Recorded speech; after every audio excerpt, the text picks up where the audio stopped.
Comandanti me ngwangwa, comandanti me ebutegbe. Nurolwanyo na nurolwanyo, nurolwanyo na nurolwanyo. Onwe mgbe ike gowan ga-akarị Kojuku.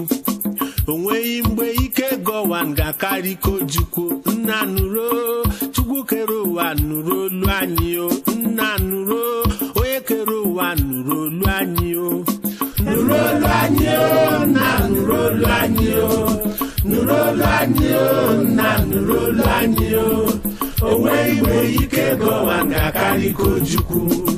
Onwe iwe ike gowan ga-akarị Kojuku. Nna nuro, onye kere ụwa nuro olu anyị o. Nna nuro, Chukwu kere ụwa nuro olu anyị o.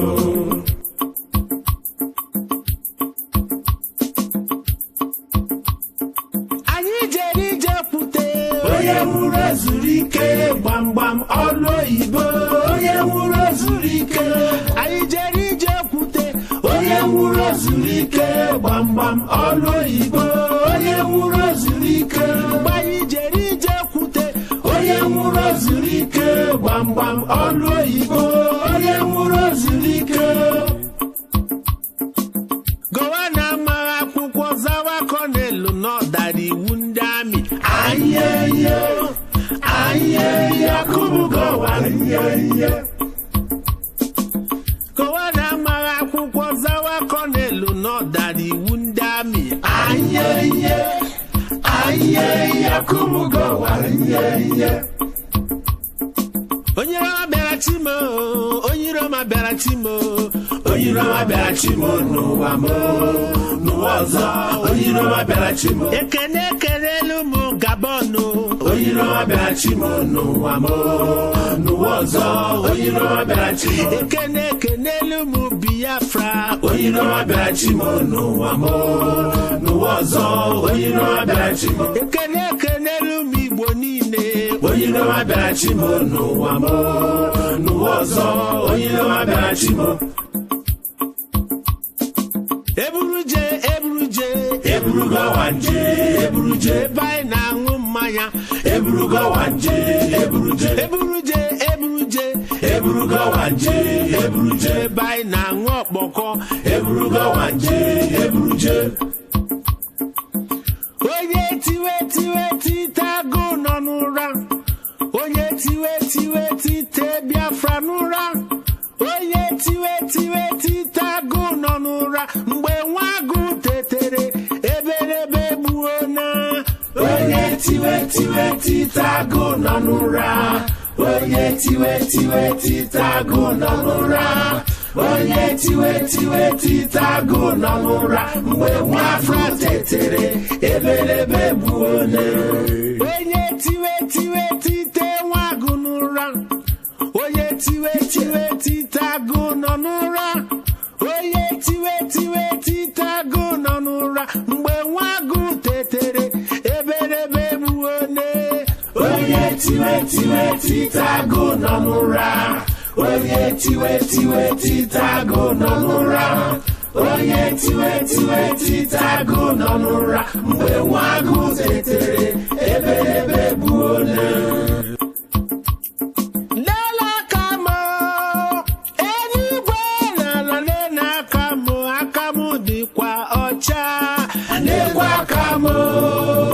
Eluigwe n'ala lekwa akamụ dịkwa ọcha.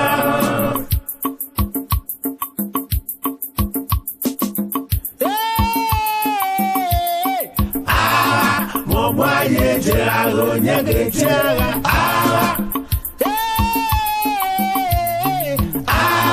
Maọbụ anyị ejere agha, onye ga-eje agha? Maọbụ anyị ejere agha, onye ga-eje agha?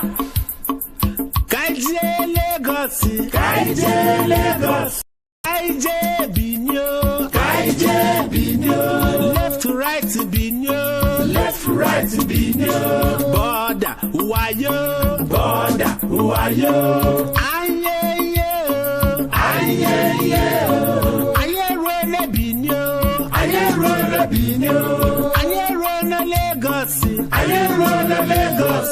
Left to right to Binyo. Left to right to Binyo. Border, who are you? Border, who are you?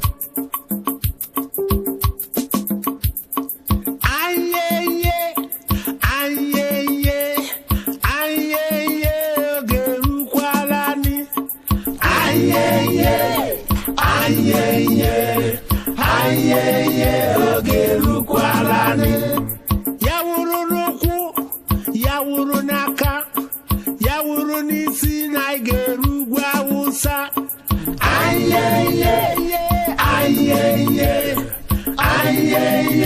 Ogeru kwalani. Obu male, iga lanama. Biafra malitewo.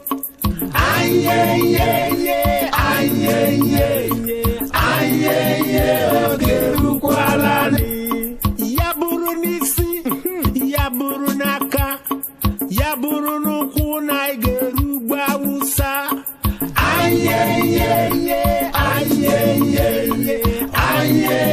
Ogeru kwalani.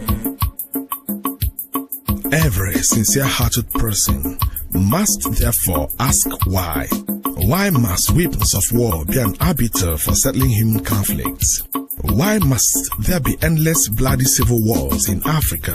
Hausas, Igbos and Yorubas killing one another. Mandingos, Krans and Fulas entangled in a vicious ethnic cleansing exercise. Hutus and Tutsis engaging in deadly conflicts. When mediations and delegations fail in Africa, differences are always settled in battlefields, and any side backed by the diabolic Western godfathers always wins. Why has United Nations failed woefully to call their member states to order? When shall every citizen of this earth be free? Mankind must be quick in putting an end to wars. Ah, lo skate! Quanti ricordi! Salti, acrobazie, fratture. E pensare che l'ho usato quasi mezz'ora. E questi, chi se li ricordava più? Ero il solo ad avere questi occhiali da sole. E infatti li ho messi una volta sola. Inguardabili. Quanti oggetti hai in casa che non usi o non hai mai usato? Vendili su eBay. E se è la prima volta dal 19 al 24 marzo, ricevi un coupon del 10% del prezzo di vendita del tuo oggetto da spendere su eBay per poter comprare qualcosa che userai di più o meno. Vedi termini e condizioni su ebay.it.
Good evening, wonderful people, great Biafrans, wherever you are on the face of this very planet. We welcome you again to another exciting edition of Radio Biafra live broadcast on this very day, the 22nd day of March in the year of our Most High, Chukwukika Biama 2020. The time now is precisely 8 minutes past 7 p.m. in the land of Biafra. The same number of minutes past the top of the hour, regardless of where you are domiciled, what you are doing. We are here to propagate the gospel of the living God in heaven. We are here to spread the gospel of redemption, the gospel of hope, the gospel of freedom, the gospel of restoration, the gospel of truth, the gospel of enlightenment, the gospel of education, this very gospel that will lead us into that very promised land that the Almighty God in heaven, promised us in times of old, which we must make manifest in this very time, because the time has come for Biafra. There is no other period in our existence more suited to the salvation of a people who are in danger of becoming extinct than now. That is the duty of IPOB, that is the job we are doing, and that is what we must continue to do until Biafra is restored in our time. I say good morning, good afternoon, good evening, and good night to each and every one of you, regardless of where you are domiciled, what you are doing, what you are encountering, this very coronavirus, this very modern plague of our time. My prayer now and always shall be that Chukwukika Biama protect, guide, and shield each and every one of you, regardless, I say, regardless of where you are listening from. Our hearts go out to those who have lost loved ones in this very pandemic, more especially, of course, not directly related to what is happening, but the family of Obienu, our own very principal officer of state, Mazi Obienu, that lost his very precious mother. We also remember our Africa rep, our continental rep, Mazi George Onibe. These are servants of the Most High, doing wonderful work, but are in a very difficult situation at the moment, because before we come on air, I understand that George Onibe's younger brother also passed in India. Our hearts, our prayers, our thoughts are with the families of Obienu and Onibe at this very point in time, on behalf of not just IPOB, the whole world, my family, my immediate family. We say, please accept our most profound and deepest condolences at your loss. Only Chukwukika Biama knows everything. Only him can determine who lives and who passes on. But be rest assured that you are in our prayers. We are thinking about you, these very noble families, the Obienu family and also the Onibe family. Our hearts go out to all these people. You are in our thoughts. We are one big family stretching from end to end of this very earth. Just know that you have your brothers and your sisters always with you. And we shall be able to fulfill our obligation as it is right for us to do so.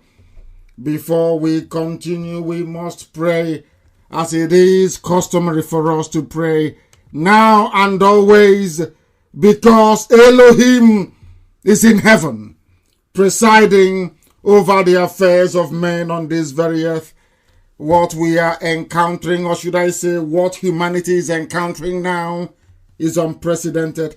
And as my statement quite rightly alluded to earlier, it is a once in a lifetime event. It happens, I think, about every 100 years or thereabout.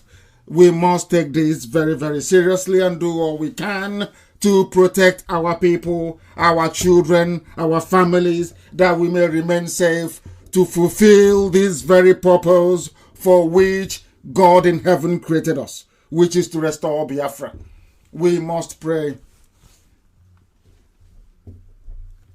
Chineke nna nke pụrụ m ihe niile, onye kere eluigwe ma kee elu ụwa, onye ịhụnanya ya na ebere ya na-adịghị agwụ agwụ, Chineke nna nke usu niile nke ndị agha, onye ihe niile o kere eke na-akpụ isi ala nye, mmụọ na mmadụ na-ajaghị mma, ọlụ aka gị bụ ihe mbara igwe na-egosi.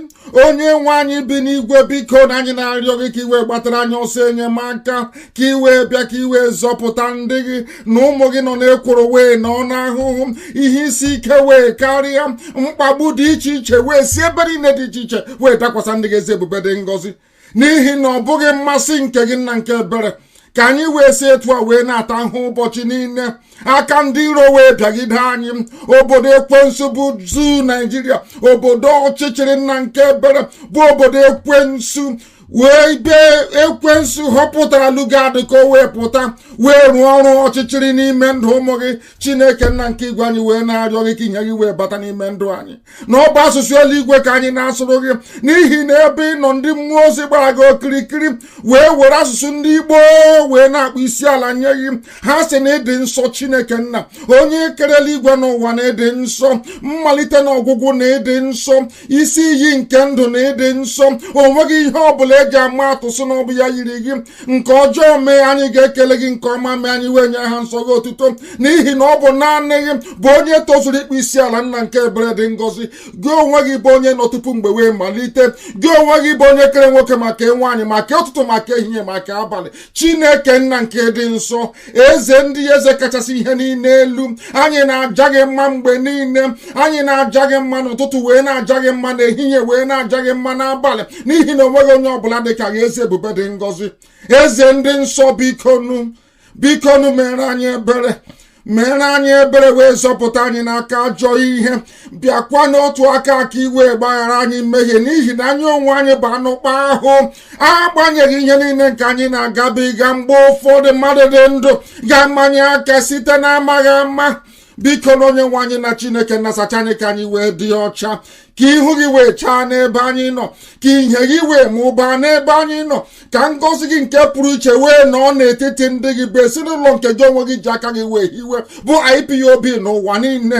Chineke nna nke ebere dị ngọzi ma ruo mgbe ebighị ebi, biko nụ bịa ka iwe mere ndị gị ebere, tụmadị ndị niile bụ ndị na-akpọku aha nsọ gị n'ime mmụọ ma n'ime eziokwu. Mgbe niile ka anyị na-arịọ gị ezi ebube dị ngọzi, biko si n'ihe ọjọọ obodo ekwensụ bizu ma gbezuga ndị gị, ka ịhụnanya gị wee mụbaa n'ebe anyị nọ, ka Biafra wee bịa na mgbe nke anyị dịka isi wee kwuo anyị na nkwa, ka anyị wee bulie gị elu, wee jaa gị mma, wee gọzie gị, wee kpụ isi ala nye gị, wee rụọrọ gị ụlọ ukwu na arọ Chukwu dịka ndị Igbo si wee kwadobu eze ebube dị ngọzi. Ka ihe gị wee bata n'ala nsọ gị bụ Biafra, ka esikwa otu a nna nke ebere dị ngọzi wee mee ka ezi ihe wee bata n'ime Afrịka, n'ihi na Biafra bụ ụzọ nke ihe ga-esi wee bata n'ime Afrịka. Chineke nna nke igwe, ka otuto na nsọpụrụ na ịja mma na mbuli elu sọsọ wee dịrị sọsọ gị nna nke ebere dị ngọzi, site n'ebighị ebi ma ruo n'ebighị ebi ka anyị na-arịọ gị. Ise.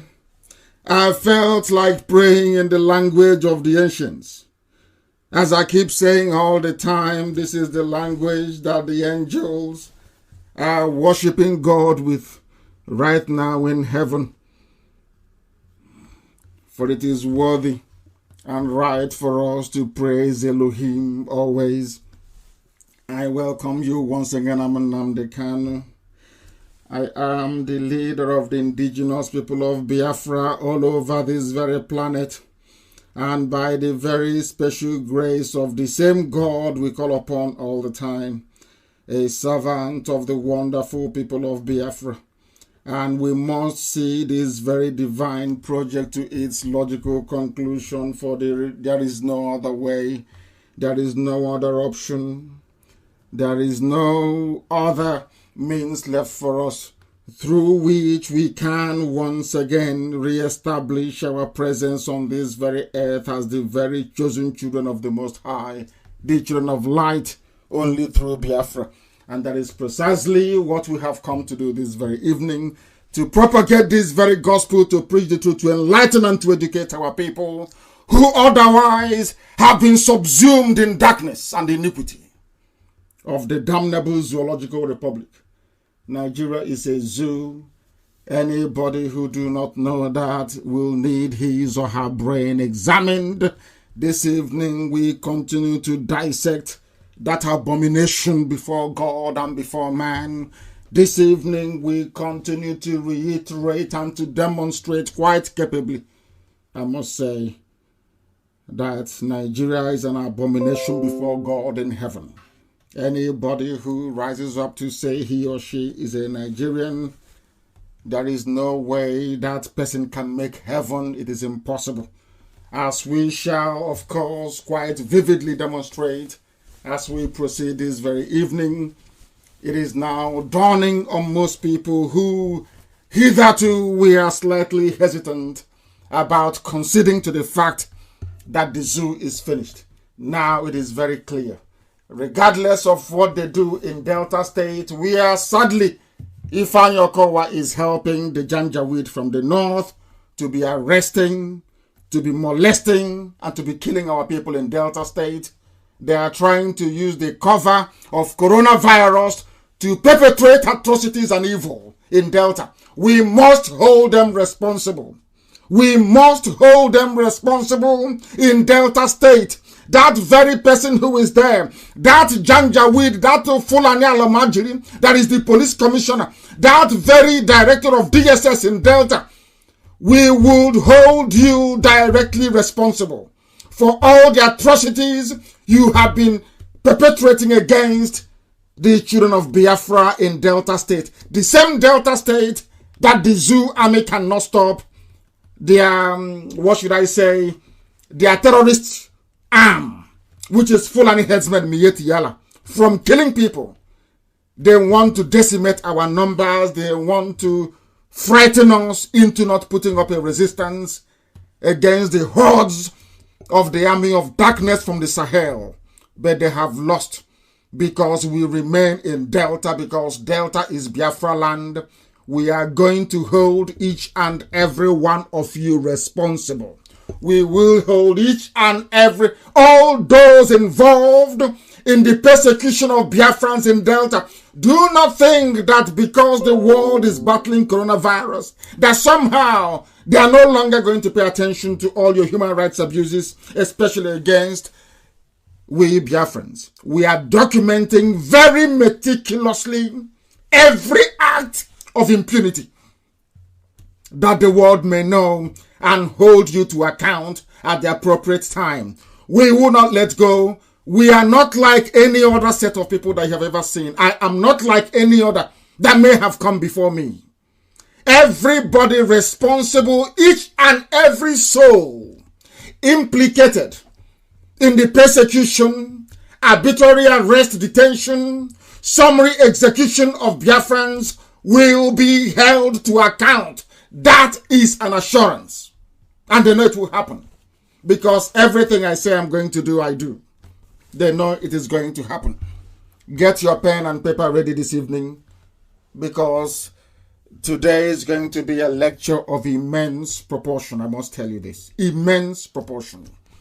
We are live, not just on my page on Facebook, which is the official Mazi Nnamdi Kanu, for your information. There are many fake Facebook accounts, many fake ones that the Nigerian government deliberately created to divert traffic and attention away from this very truth that we preach on a regular and consistent basis.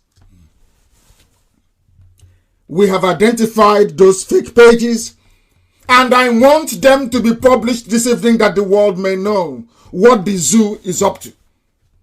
This is what they do all the time. They have come into IPOB through the back door, some of them, pretending they are one of us, selling forms and ID card, when they know for sure that we do not have or entertain the use of forms in IPOB. There is no form in IPOB. They know we are about to launch our security outfit, and they are going back and publishing, distributing and selling forms bearing BSS. But that is false. If you have wasted your money purchasing any form with BSS on it, you have been conned by the zoo government. The Nigerian government is busy collecting your names. I have warned you repeatedly, never ever put your name down on any piece of paper, on any form. Some of you will not listen.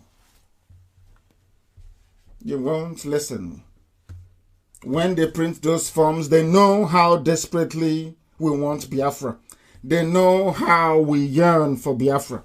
That is why they keep tricking us all the time to give them our details. When they come in the night to arrest, to abduct you, nobody would know. Nobody would know. They are intensifying their persecution of Biafrans, IPOB family members in Delta, with the help of Delta State Governor, who incidentally is an Igbo man, Ifeanyi Okowa, that's his name, joining Fulani people to be killing his own people, defending Delta State. Defending Delta State, a governor in our land. They go to Mali, they go to all parts of the Sahel to dredge up the very worst of the Fulani Janjaweed Brigade. Bring them down to our land to rape our mothers, to abduct our daughters, to kill our fathers, to decimate and to render us homeless. Destroy our means of livelihood. The only people that have risen up to fight these people is IPOB. To resist them is IPOB. We are the ones resisting them. And what are these corrupt governors doing? Because they have promised all of them vice presidency come 2099 or 2023. They have promised Wike vice president. They have promised Okowa vice president. They have promised Dave Umahi vice president. They have promised Okezipa as a vice president. The same vice presidency they have offered up to 6 of them. And in return, they are helping Fulani to persecute the same people that the zoo government, have been killing on a daily basis.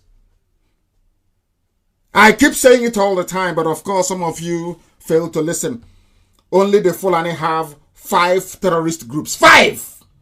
You never hear about any northern governor persecuting Boko Haram. You never hear of any northern governor persecuting ISIS in West Africa, not minding that it was Buhari when he was alive and the caliphate, including the Sultan of Sokoto, that formed Boko Haram. Everybody knows that. They have never gone after them. When Ihejirika tried to go after Boko Haram, they removed him. Jonathan foolishly removed him.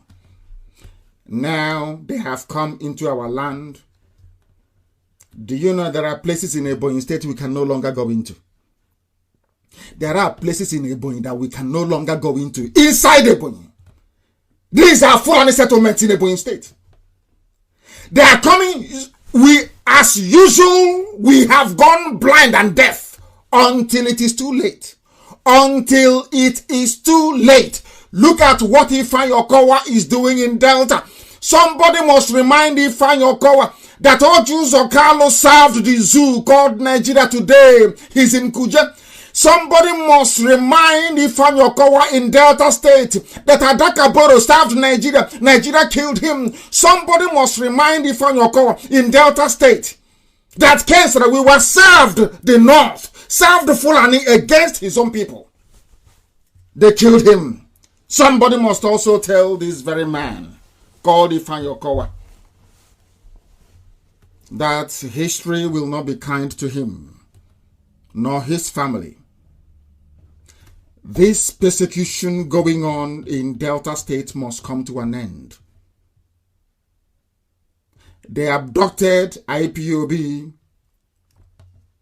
coordinator in Delta State, Chukwuma.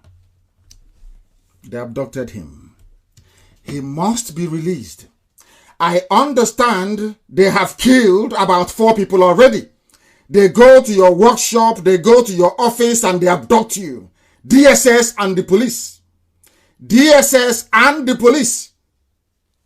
The same way they went to the business premises of John Chukwuma, our Delta, John Chukwuma is his name, and abducted him and whisked him away. They think that because the world is focused on coronavirus somehow, we will not remember to mention it. But we are letting the world know, I am letting Ifeanyi Okowa know that you're holding Mazi John Chukwuma.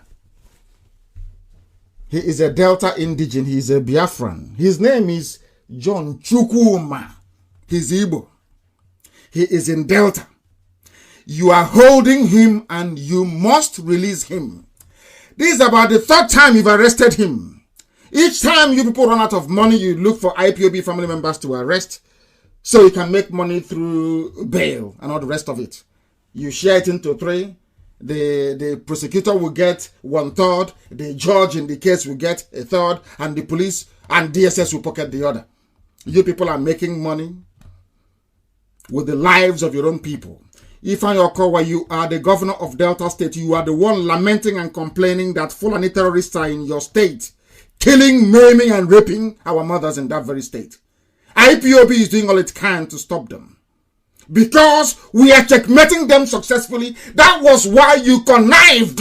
You connived with a Fulani police commission. And I ask you, when are you people going to stop this, your stupidity, unmitigated disaster you're bringing upon yourselves? Because of the advancement of your career. Nnamdi, as I shall prove later in this very program, did the same nonsense. He saw the light. He decided to go back into darkness. Look at where we are today. Is anyone happy?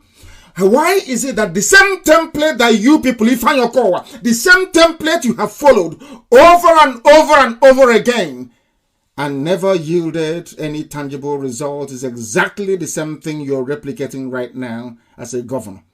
You think that the Fulanis will love you, people that drive cattle from place to place, very primitive people with no developmental or civilized outlook to their life. You seriously think that by persecuting your own people that they're going to love you and make you vice president?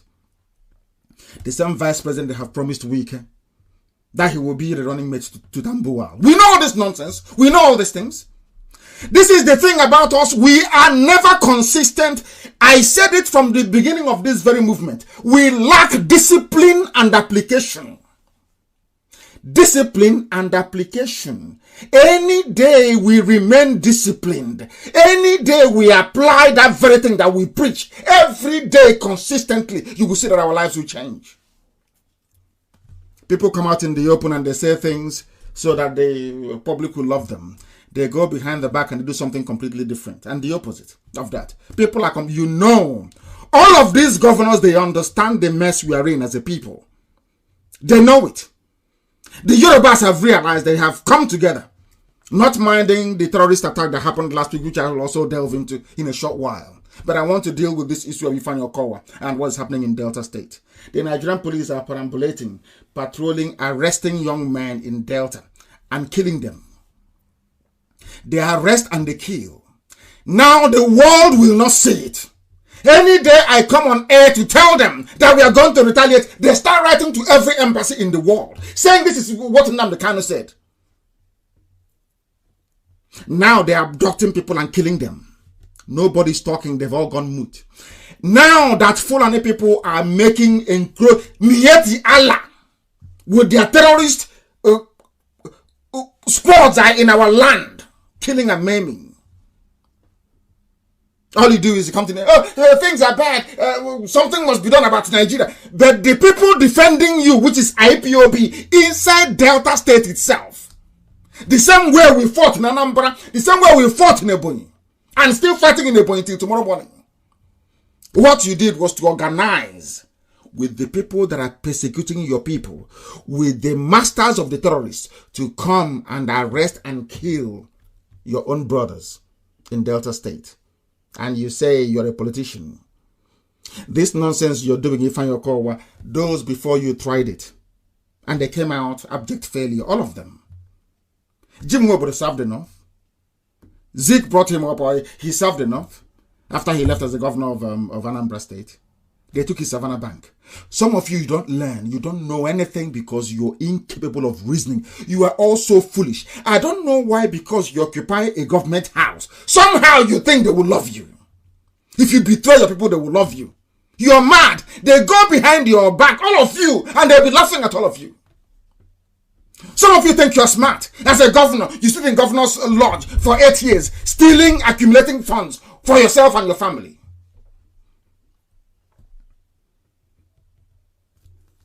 One day you will answer for it. The commissioner of police, I want his name to be put everywhere. The police commissioner, I want his pictures everywhere. That is the man that is killing our people. I want the DSS director in Delta State. I need his pictures everywhere. I want his family address to be made known to all of us. I want where the man visits and his family to be made known to the whole world tonight, not tomorrow morning.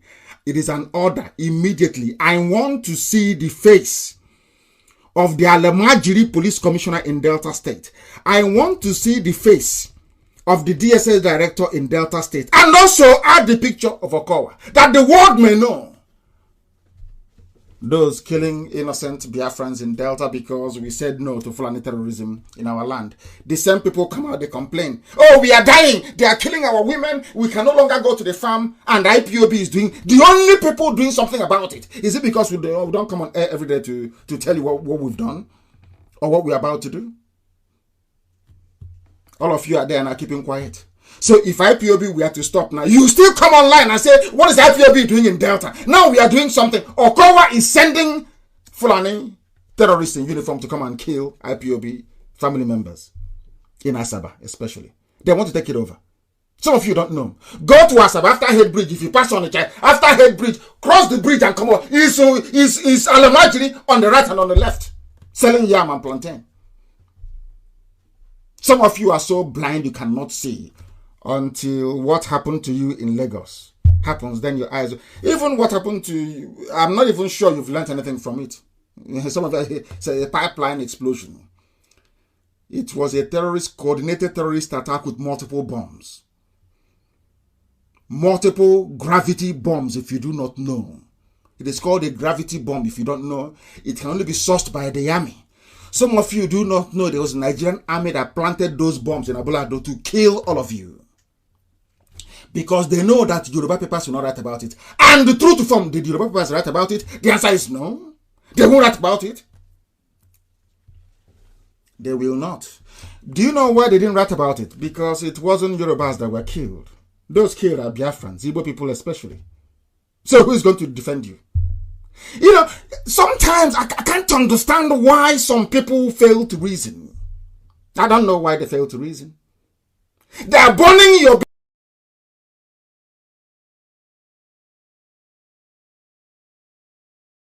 everywhere is on fire. Every market is on fire. All over the zoo called Nigeria.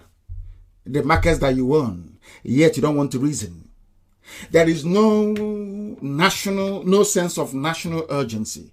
That, let me tell you, thousands of people died. The reason why their corpses were not recovered is because of the magnitude and the blast impact of the bomb that was used. It's called a gravity bomb. Go and research it very well. That's what they used. They vaporized human beings in Abulado. Vaporization. Where somebody was sitting before the bomb went off, if you go there, you cannot see anything anymore. From the same Nigerian army. Some of you don't know what the Fulanis have planned for you. Some of you, in your stupidity and your blindness, you continue to do the same thing over and over again, and they keep killing you because they know that we are so stupid. So, not all of us, of course, not IPOB. Heaven forbid. Those of you being killed. Very, very foolish. I will play a clip for you in a short while. I made that video or that clip in Italy. In Venice, very close to Padova. I read Merchant of Venice as a class 3 student when I was at Government College, Omoy. Merchant of Venice. Most of my peers read it with me then. It was a compulsory course, literature in English literature. I went to the house. I don't know that the book was actually modeled on a real life figure. I went to the man's house, Shylock, in Venice, a very wealthy man. Do you know the funniest thing? He was Jewish. A Jewish man, very wealthy. And he lost everything. I made that very clip, and I'll play it for you in a very short while. And I said it, I made this clip in the year 2013, or either 2012 or 2013, I can't remember anymore. I was touring Europe. I went to Italy. I was hosted very well by Michael Irania, a very good man. IPOB national coordinator then. He didn't want me to leave Italy. But I stayed with them for nearly 2 weeks in Italy, touring everywhere and preaching this very gospel. They took me to that very place. Unbelievable. I said that all of you building your houses in Lagos, in Kanu, and in Kaduna, and in Abuja, that you're all very... I said it in that... I'll play it in a short while. And today it's exactly what I said. Many, many, many years ago. 2013 or 2012. I can't be quite specific. I don't know. It's been a long time ago. The same thing is happening now. Everything I have told you always come to pass. That is how you know people that are operating under the mandate of heaven and those who are operating under the mandate of a native doctor somewhere in a remote forest in West Africa. That's how you know. Everything I say, I said everything. I'll play for you in a short while. But we are bringing to the knowledge of the world what Ifeanyi Okowa, the governor of Delta State, is doing with his terrorist friends, Alamajiri,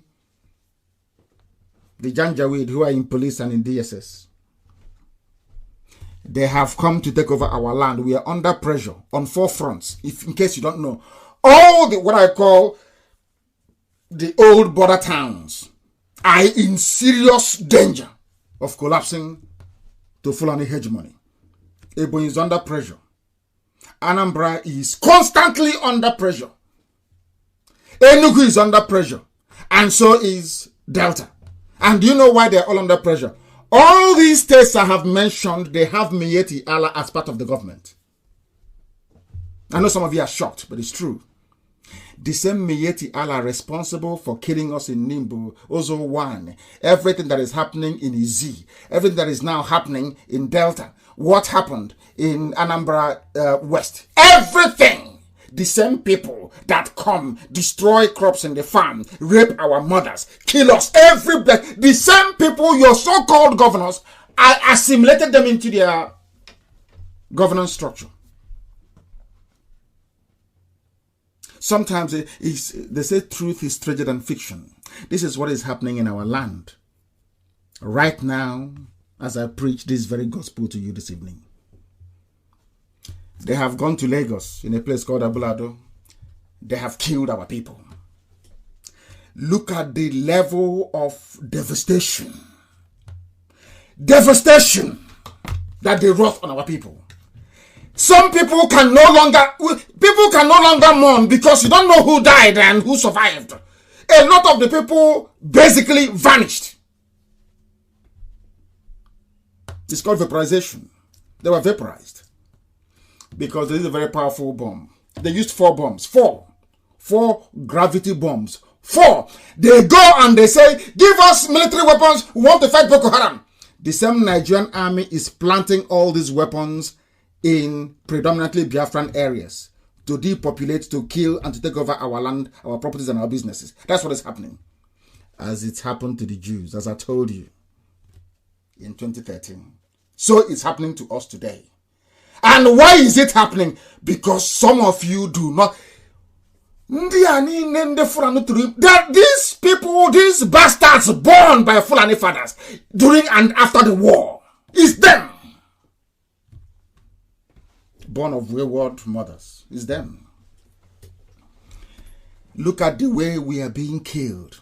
Look at how we are being slaughtered all over the place. Even our own land is under pressure. Only IPOB is holding the fort. Without IPOB, by now, there will be no Biafra. No Southeast, no South-South. All the nonsense you're talking will be gone. You will become another Ilorin.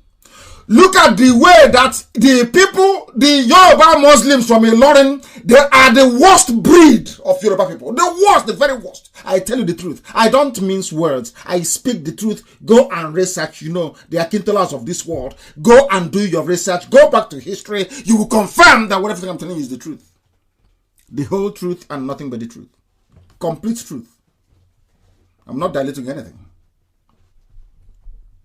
What they have succeeded in doing is making some of you to reason like Yorubas in Ilorin. That's what they have done. The more they conquer you, the more you love them. The more they conquer you, the more you love them. That is the level of stupidity in some of us, especially those in Lagos, in Abuja, and in Kaduna, and in Kanu. It's happened. I warned you, and worse, write it down. Worse is coming. They use what they call shock inoculation. That is what the British advised the Fulanis to use. And that's what they're using, and it's working perfectly for them. Once they commit a heinous crime, an abominable crime, the outrage and the revulsion will be so high. You know what they do? They now reduce their hand a little bit. And their subsequent atrocities won't be as dreadful in magnitude as the first one. So you will say, oh, at least it wasn't as bad as the first one. And they take your lives over. That is what is happening. That is what is happening. Our intelligence is correct. Everything we tell you is correct. Everything I sit here to preach to you, wherever I am in the world, anything I tell you comes to pass. Exactly like that. Let us not waste time and go to that same clip I made many years ago, please. Amaka, I want it posted everywhere. The clip I made many years ago about what is happening to you today in Lagos. I'm not from back. I don't go to and meet Fulani people at night. They give me money. I talk rubbish. I come and say, oh, it's a prophecy. Rubbish. I have evidence. I don't believe in what I said. And I said no. You will see it with the two eyes. Evidence, very clear, incontrovertible. Somebody kindly, IPOB, we are too formidable. Somebody dug up this very video. I never even knew it still existed. I will play it for you. The voice is slightly dim sometimes, but I will try and play it for you. I'm sure you make sense of it. I'll play it for you. I'll play it for you. It's the home of the Shylock, the merchant of Venice. He was a Jewish man. This is an object lesson to the Igbo fools and idiots who are building their palaces in Kanu, in Maiduguri, in Lagos, in Abuja. That this building here was built by a Hebrew, a Jewish man, Shylock, of the Shakespeare fame, Merchant of Venice. This is his home. We are here in Padova. I'm Nnamdi Kanu, of course, and these are our people that brought me to this place. We came, Radio Biafra is in, we are here in Italy, Turin, Italy, and over there, all the houses you can see, we are built by Jews. Here, if you go there today, you will see no Jewish person there.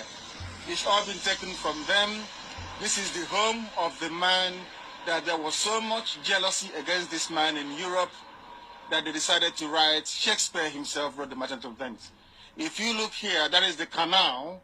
Right across where the cyclist is going is the canal that used to bring in his wares, his merchandise, all the way from the city of Venice that is just down the road from there. So what we're going to do is to attempt to go in. We are going to remind our people that it's necessary for our people to be prudent with their sense. I recorded this many years ago. 2012 or 2013, somebody should please correct me. I want our people to be prudent. You know what they said is hate speech. He doesn't know what he's saying. He wants to divide Nigeria. Go and say that to the children that will not get a befitting burial. My parents died and at least I buried them. I was able to mourn them and bury them. There are people that died in Abulado that nobody even knows if they were there when the bombs went off or not. They cannot be seen. They've been literally wiped. Ask yourself how many bodies were recovered from those homes and those schools. Ask yourself this question. To tell you the power of the bomb that they detonated at that very place. How many bodies were recovered? You can see people crying and saying, Chinedu was there. I saw Chinedu and the mother and the father, they were there. But nobody can see them again. It's called vaporization. Because the blast was so huge that it tore the flesh into pieces and scattered it everywhere. Blown away to thy kingdom come. I warned them. I warned them. I warned them in 2012, 2013. I've been warning them. This is going to happen. I am very precise. I tell you what is going. I will tell you exactly what is going to happen. I don't believe in using, general language, or generalizing my predictions. I tell you what is going to happen with every clarity and certainty. I tell you what is going to befall you. The same way that I say to people of Delta State today, if you allow Okowa to continue the persecution of IPOB, I will give the order for IPOB not to defend Delta State anymore, and I give you only 6 months and Delta State will fall into the hands of the Almajiri. It doesn't matter who you, if you like, you try me. I am telling you, if Okowa does not stop his cooperation with Miyetti Allah and the Fulani terrorists in uniform in his state, I will give the order that IPOB should stop defending Delta and Delta will fall within 6 months. And then you turn around and say, oh, but IPOB was there. You've been saying you protect us. But now that a so-called Igbo man, Ifeanyi Okowa, is there, bringing his friends, all these perpetrators of iniquity, into Delta, you won't say anything. The same way that I warned you. I warned you many years ago that your lives, all of you building and constructing in Lagos, that you are foolish. I did not just say it that you are foolish. I said they will take it from you. And you know what they have done? The army have said, Nigerian army and Nigerian government, including the Ilorin, the Yoruba Muslim man in, I think he's the governor of Lagos State. You know what they said? After they killed people, slaughtered children, you know what they said? Federal government of Nigeria is now acquiring Abulado as a federal government property. Can you believe that? The same thing that I told you will happen in 2013. The same thing I told you would happen to you in 2013 is now happening before your eyes. So you can see it. I have the video to prove it. I have the video. I was actually looking a lot more handsome then, and my beard wasn't very gray, and my hair wasn't receding as fast as it. Too much stress. I'm trying to thinking of Biafra every blessed day is a very stressful thing to do, honestly speaking. Thinking of ways to make sure that Biafra is restored as quickly as possible. I was relatively young compared to now. Go and look at it. I have the video. It's not somebody saying, oh, I said it. No, I have the video to prove it. I told you what's going to happen. And it has happened. Has it not happened? It has happened. Now, let me also let the world understand what is happening in this same place. And I can put that very video on my wall. And everywhere. I want it everywhere. There are 2 videos showing you the level of devastation. The level of devastation to tell you that the Fulani terrorists are heartless. Them in the army, the police, the DSS, they are all the same terror gang. The same. And let me warn Yorubas. You may think that that's stupid Yoruba girl that used to work for our reporters. I don't know what her name is. Saying that that Jubilee is not Buhari. I'm looking at her. And now she doesn't talk very much anymore. Maybe she's from Ilorin as well. The same thing will happen to you. Yoruba, write it down. As your media is keeping quiet. Of course, I exempt Punch newspaper and AIT to an extent. As they are keeping quiet. Thinking, oh, they're killing Igbos in Abulado. We will get our land back. They bought it from us. After so foolishly, they bought it from us. We're going to take it back in connivance with the federal government. Awolowo connived with Gowon. Yoruba, what did you achieve? After all the conniving, Awolowo was the only civilian vice president to a military head of state in the history of Africa. Then, they promised him everything they're promising Okowa today. We'll make you this. We'll make you that. After go on, Awolowo is you. The same trick they played on Awolowo, they played on Azikiwe, they're still playing on all of you till today. But you cannot see it. Well, once in a while, they'll bring out somebody like Obasanjo, give him the presidency, or accidentally, somebody like Jonathan. They'll say, oh, don't worry, don't listen to Nnamdi Kanu. Can't you see Obasanjo and Jonathan? We allowed them to be there. Do you think that Fulanis are stupid? They know that once the presidency leaves them, things cannot be the same anymore. They know that very well. The same trick they played on Awolowo, they played on Azikiwe. All of you are falling for it like idiots like you are. But not IPOB, thankfully. Not IPOB. Let me show the world, or should I say play for you, what transpired. And you will see the level of devastation. It's pipeline. Can you imagine a journalist that will go to maybe Winners Chapel or go to any of those Pentecostal churches and say they're praying to Jesus Christ? And you come out and you see the truth and you cannot write the truth. You says, which pipeline can cause such devastation? Which pipeline? Even the pipeline in Russia, the biggest gas pipeline, cannot cause such a huge area or leave a huge area desolate. Go and look at it. Let me play for you. I think this was from Guardian newspaper. None of them said is an Igbo area. That Igbos are being killed. No, of course not. The same happened to the Jews in Europe. When Hitler was killing them, they said, oh, no, leave it. It's people that live in that part of Warsaw. Like, oh, no, it's not. They're not targeting the Jews. Until 6 million were killed. Then their eyes opened. The funniest thing is that they have killed 5 million of us before. We did nothing. We went back to the same Abuja, the same Meduguri, the same Kaduna, the same Lagos. The same thing is happening now. I am not saying that Yorubas and Biafra should not cooperate. That's not what I'm saying. But everything must be based on transparency and truth. Honesty. Honesty is the foundation of such a relationship. Now understand this very clearly. Very, very clearly. Our lives are in danger. They are using the cover of coronavirus to commit unspeakable atrocities on the ground. As they are advancing, day and night they are advancing. Every blessed day they are advancing. Nigerian army is working for them. These terrorists, they are all in the same camp. They planned it very well. Nigerian army, Nigerian police, DSS, everybody is working towards this one Fulanization agenda.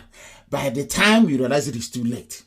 Because they are buoyed up by what happened in Ilorin and to an extent in Ebonyi. That if you conquer them well enough, they will support you. You know that Stockholm syndrome. The love you have for somebody who is persecuting you. That's what they're counting on. But at least maybe they never counted on IPOB coming or our resoluteness. Let me play for you what is happening in Lagos, where they killed our people. Victims count losses. Destruction. Wholesale destruction. I was in front of my compound where the kids are inside the house. So immediately I had a shout outside. My son said he's going to church and the little one said he's not going.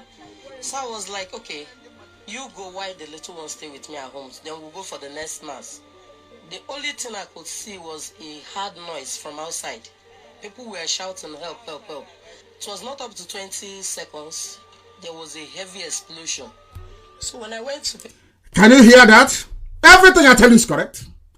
There was an explosion, the first one. People were screaming, help, help, help, help. That's what they do. They now detonated another one. People don't reason. They don't think. People know this UG, black people, black. God, why can't black people reason?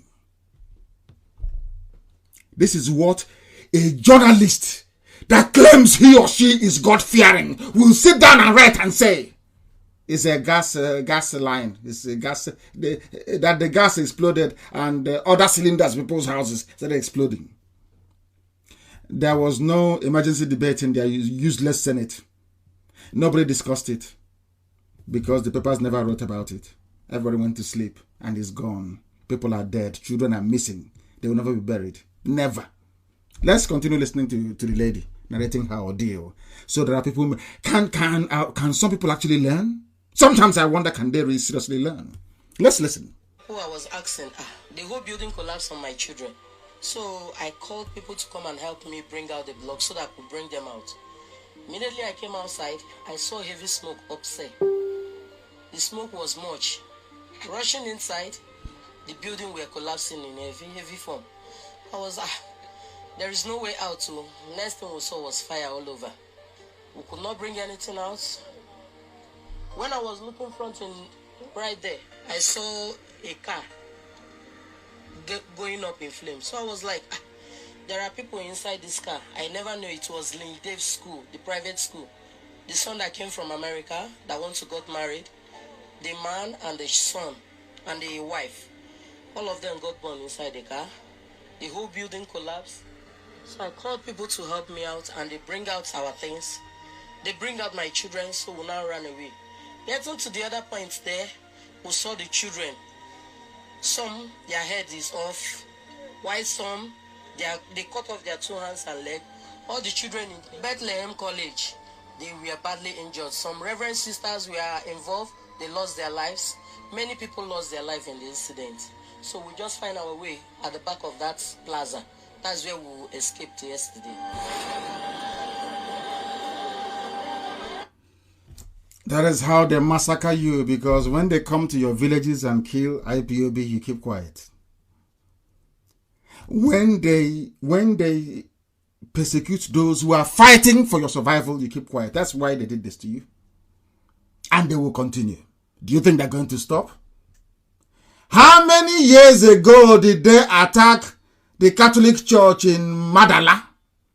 Have they stopped? After all the outcry and all the nonsensical noise and crocodile tears of your governors and your politicians, those you call your leaders, what happened? The Fulani terrorists intensified their slaughter. They intensified it because they will never stop. Do you think they're going to stop? You're insane. They will never ever stop. They will keep hunting you down and killing you every blessed day. The more they kill you, the less they report it, until they will stop reporting it. That was the trick that Britain taught them. Britain told them that the only way to do this is to deny them the oxygen of letting the world know what you're doing. And luckily for the Fulani people, all the media in Nigeria are concentrated in the hands of the Yoruba. And most of them are Yoruba Muslim. That is the problem you have in Nigeria. When the unfortunate incident of the death of the daughter of Fasoranti happened, it was everywhere. Every Yoruba paper carried it, front page news. Everybody, there was widespread condemnation. But I'm asking you to go and look at their coverage of what happened at Ablado, where thousands perished. I said thousands perished. Their livelihoods gone. I'm building a house in Lagos. I'm living at Ojuelegba. I'm living at Okokomaiko. More is coming. Oh. More is coming. The reason why people, maybe sometimes I can understand the apathy of some people, is that our people don't listen. They don't listen. Sometimes we reason as if we are not normal. Look at what is happening in Delta State. Can you believe such nonsense? Are you telling me that a governor in the north, let's say Adamawa or Borno governor, or maybe Katsina or maybe Nasarawa, that people will come from that Biafran terrorists will come from Biafra land and go to Nasarawa and be killing people? And then the Nasarawa governor will come out and say, okay, where are those resisting these terrorists? Let's go and kill them. That is what your governors are doing. They are there making stupid speeches from their offices, swinging around, saying things that they feel sometimes you want to hear. Swinging around. Oh, we are going to form security outfit in November of 1592. We are going to form one. Oh, don't worry, it's coming. Oh, it's coming. Some of you idiots. Oh, he has spoken. Oh, did you hear him? What the governor said? His Excellency. Whilst his Fulani comrades are slaughtering you. May the good Lord have mercy upon your soul. It's not finished. There's another clip as well I want to play. I'm sure most of you may have seen it, but it is good to remind all of you the level of stupidity we are swimming through right now. Because of those, I told you, so all of your so-called, of course, with the exception of Abari, they were brought out by their Fulani godfathers. All of them, they have Fulani god, all of them. All of them. I don't know that, perhaps they, I don't know what it is. Is it, maybe it's Indomie. I suspect Indomie. Indomie, there's something wrong with Indomie. The same way that I suspect fluoride. You know, fluoride toothpaste. You know, they said that what is happening in the Western world in the 60s and 70s wouldn't have happened. There will be so much moral indignation by the people that there will be an uprising. But you know what fluoride does? You don't know what fluoride does. And even in the UK, they put fluoride in water, in drinking water. They say it's to make the teeth very strong. But of course not. Fluoride makes you very docile. Makes you very weak. You are no longer critical. You cannot rise up anymore to fight for what you believe is right. There is another clip. Lamentation everywhere in Lagos. But I warned you in 2013, you will lament, but nobody will come to your rescue. I said no. And the government is going to take the land from them. And the people are saying, one Nigeria. We're in Nigeria. Let's move Nigeria forward. Let's move Nigeria sideways. Let's move Nigeria a bit to the left. Let's move it a bit to the right. Let's move it up a bit. They are killing you. As somebody is telling you, that's something that is killing you. Let's move it forward. Somebody, unbelievable. Let's play another one so the world can hear and know that our position is always vindicated. You know, they say that history will always vindicate the just. When I was saying this thing in 2013, I'm sure some people thought I was a madman, that I would never be vindicated. But today I have roundly vindicated. Roundly. Anybody doubting anything I say is a lunatic. If you doubt anything I say, anybody, forget about Upper Benue Congress, forget about those idiots. Anything I tell you, ask them, has anybody been so accurate with their prediction before? In the whole of Africa.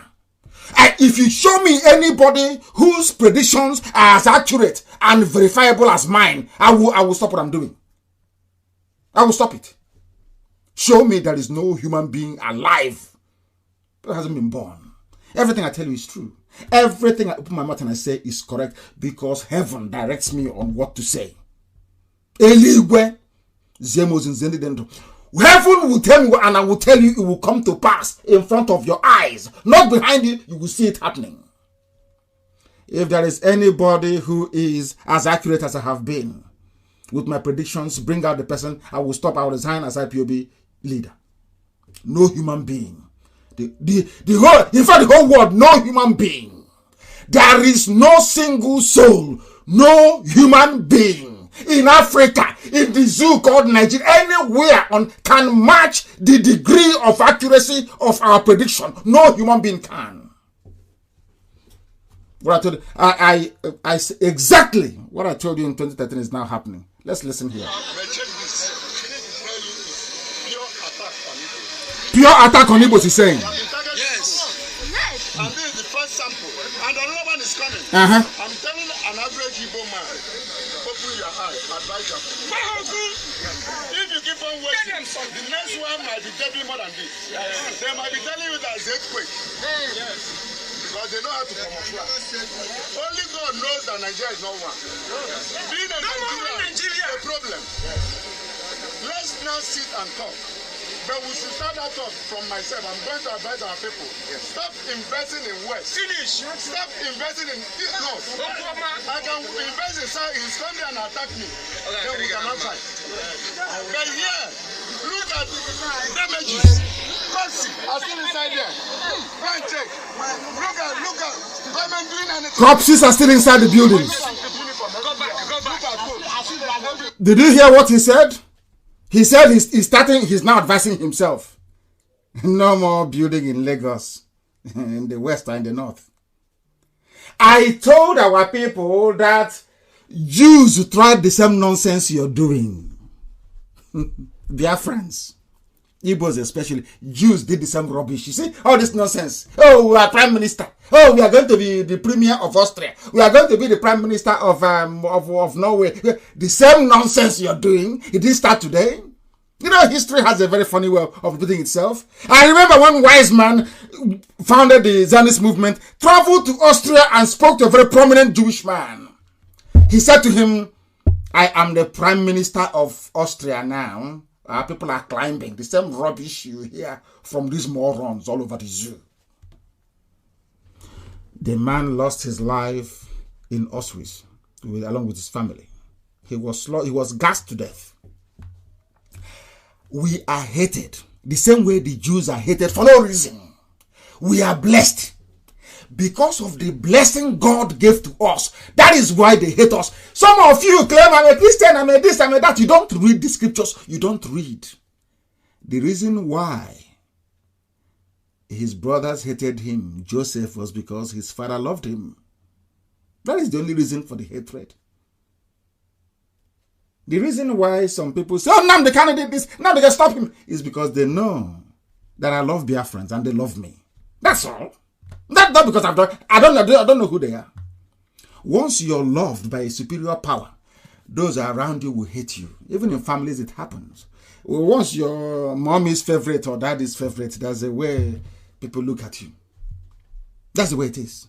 We are the favorite of God. We have messed up, that is true. We are useless sometimes, that is true. But we remain his favorites. That is why they will always hate us. There is no place like home.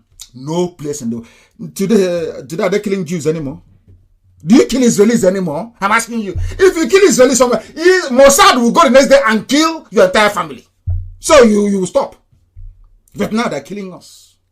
The same thing I said in 2013 is what a trader is now saying in Lagos. That there are corpses in the house. Oh, Sunday Mado. Dead bodies, they cannot move them. And instead of the zoo government that they claim that they are serving to come and be sympathetic to them, what Nigeria said was, we will take over this land from you. I don't mind that you're grieving or you're burying people or you can't even find them, but we are going to take the land. And nobody commented. That useless station called Channels, nobody. Some people are evil. Some people are evil. I said this. God looked at the heart of a black man and said, no, these people, there's something wrong with them. Instead, he blessed other people, Caucasians, the Anatolians, the Asians. So there's something wrong with this. Their heart is as black as charcoal. I ask myself, is there any reason why Yoruba papers will not carry the truth about what happened in Ablado? Why wouldn't they write the truth? People are dying.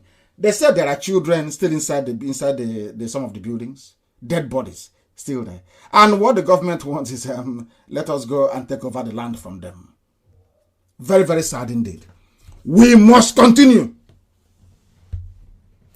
All the leaders you have in Biafra land, by which I mean Southeast and South, because some newspapers are very good at misquoting me. I issued a statement on coronavirus earlier this evening.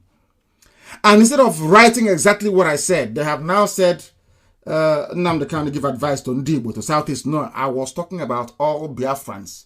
Idoma, Igede, Efiki, Bibio, Izon, our people in Ebanke, Urobo, Isoko, Ishekiri. These are the people I'm talking about. Not just, I didn't say Igbo, but they keep twisting it. Something is wrong. They keep twisting. They must twist it. Have you ever heard about Fulani people shouting Fulani, Fulani before? They always said enough. Why can't people learn? What is wrong with your brain? The Fulani speak Hausa language. They don't complain. They don't complain. They're in charge of everywhere. They don't complain. You have Hausa, you have Nupe, you have Kanuri, you have Bachama, you have Wagi, you have all people in the north under one Fulani hegemony. How can Fulani come out and say, oh, we are fighting for Fulani? They are fighting for the whole north because all their interests are linked. Why is it in the south we fall for this nonsense over and over again, this dichotomy? That was what finished us in the south. That was what finished the east. Once they cut you out and say, you are south, you are south, you are south, and God knows what else, they can come in, they can kill you. If you want to participate, if you want to join your people to repel the invaders, they say, oh, no, but you're not part of us. You are from southeast. The statement I made was for all Biafrans all over the world. All Biafrans. All IPOB all over the world. Excuse me. All IPOB all over the world. I don't know why we never learn. I don't know when we are going to learn.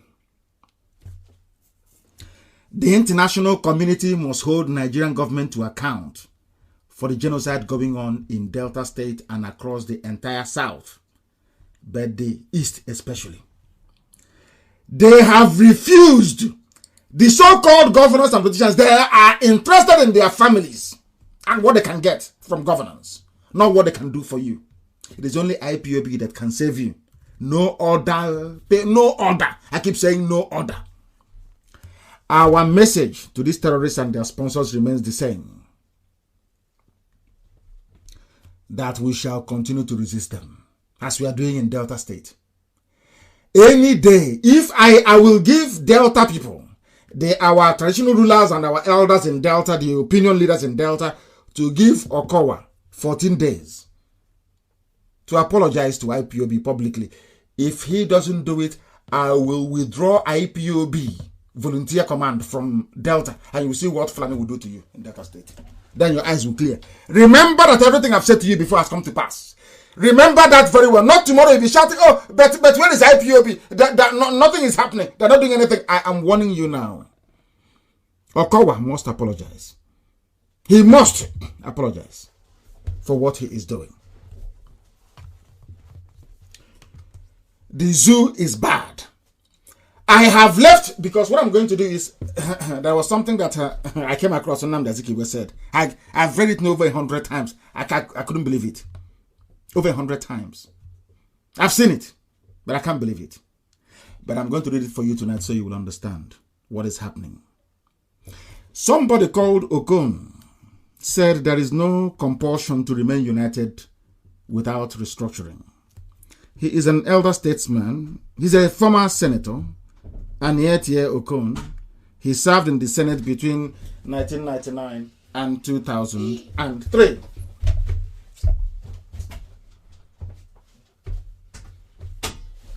He served within this period. And very sadly, he was the publicity secretary for PDP for a while. He spoke on the state of the zoo called Nigeria. He is from what they call South-South. The people that go on created and said, you are rivers and you are cross river, you are South-South. You are not related to the Igbos, you have nothing to do with them. And some of them foolishly, I say it all, foolishly and hopelessly agreed. After the war, they gave houses belonging to Igbo people in Iguacha that they call Port Harcourt to some Ikwere families. But there was no abandoned property in the north. The reason why they did it was to divide us even more.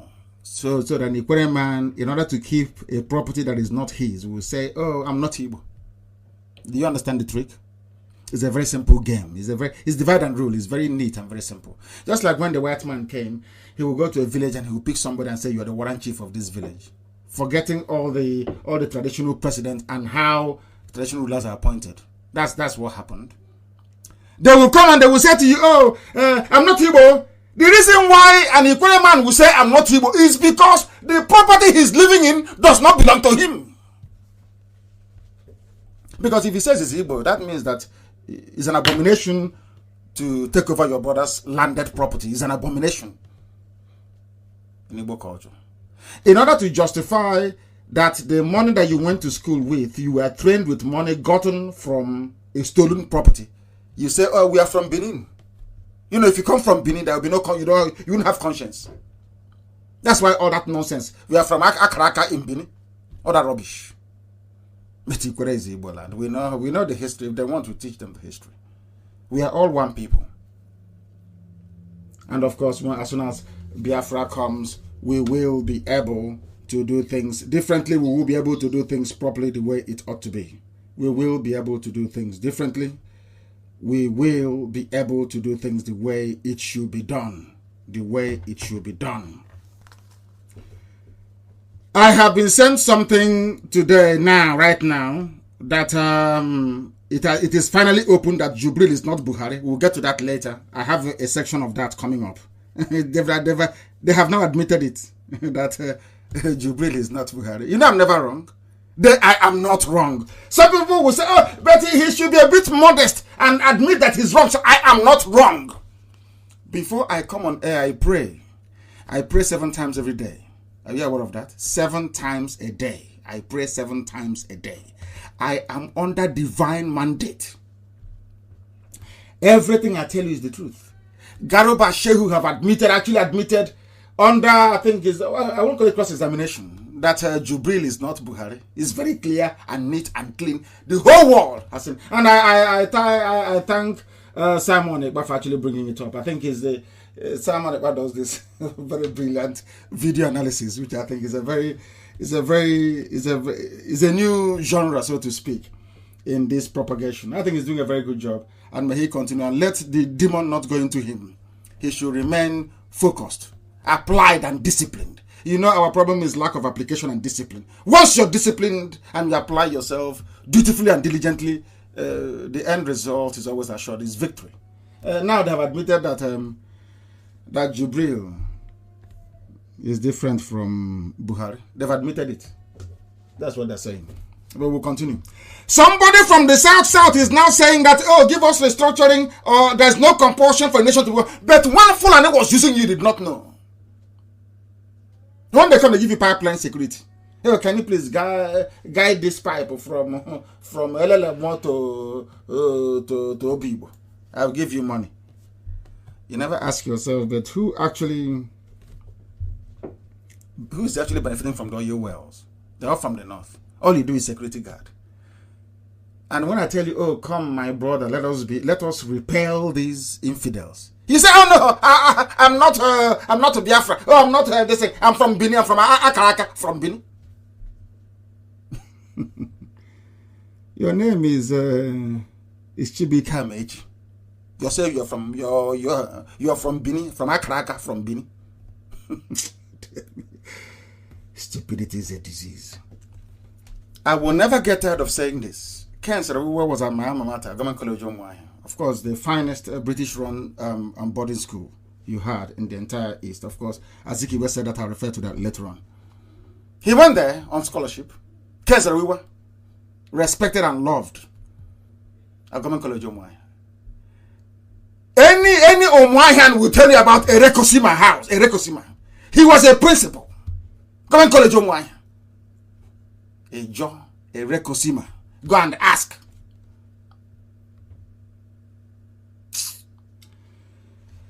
Oh dear me, these people just came into us and divided us so much. They want to bring that nonsense before. Oh, I'm Anambra and your Imo.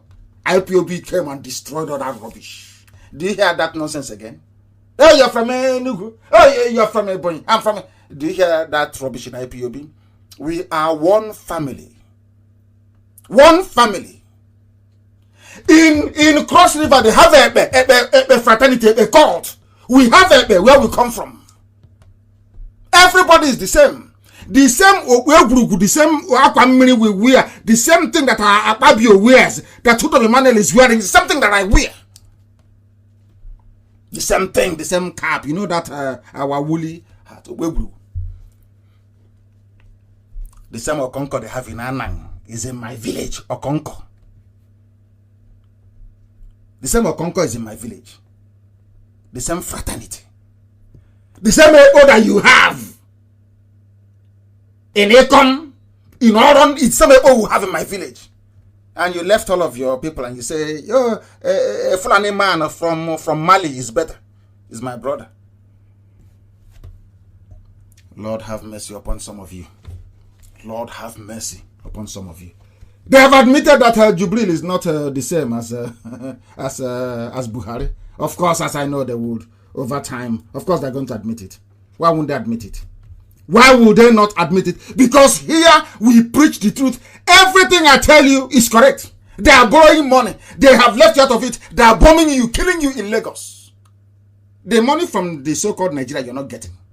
Whereas the oil comes from your land, the gas comes from your land, the Fulani contributes nothing to the economy. I have asked somebody several times, What is the contribution of Bauchi State to the coffers of Nigerian economy? The answer is zero, nothing.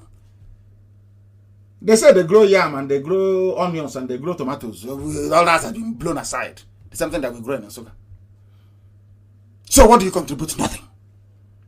You take the oil from my land, the gas from my land, you go and borrow money to mortgage the future of children based on the produce coming from the land of Biafra, and yet the Biafrans are excluded from it. And some, but they gave some to South, as if you have not.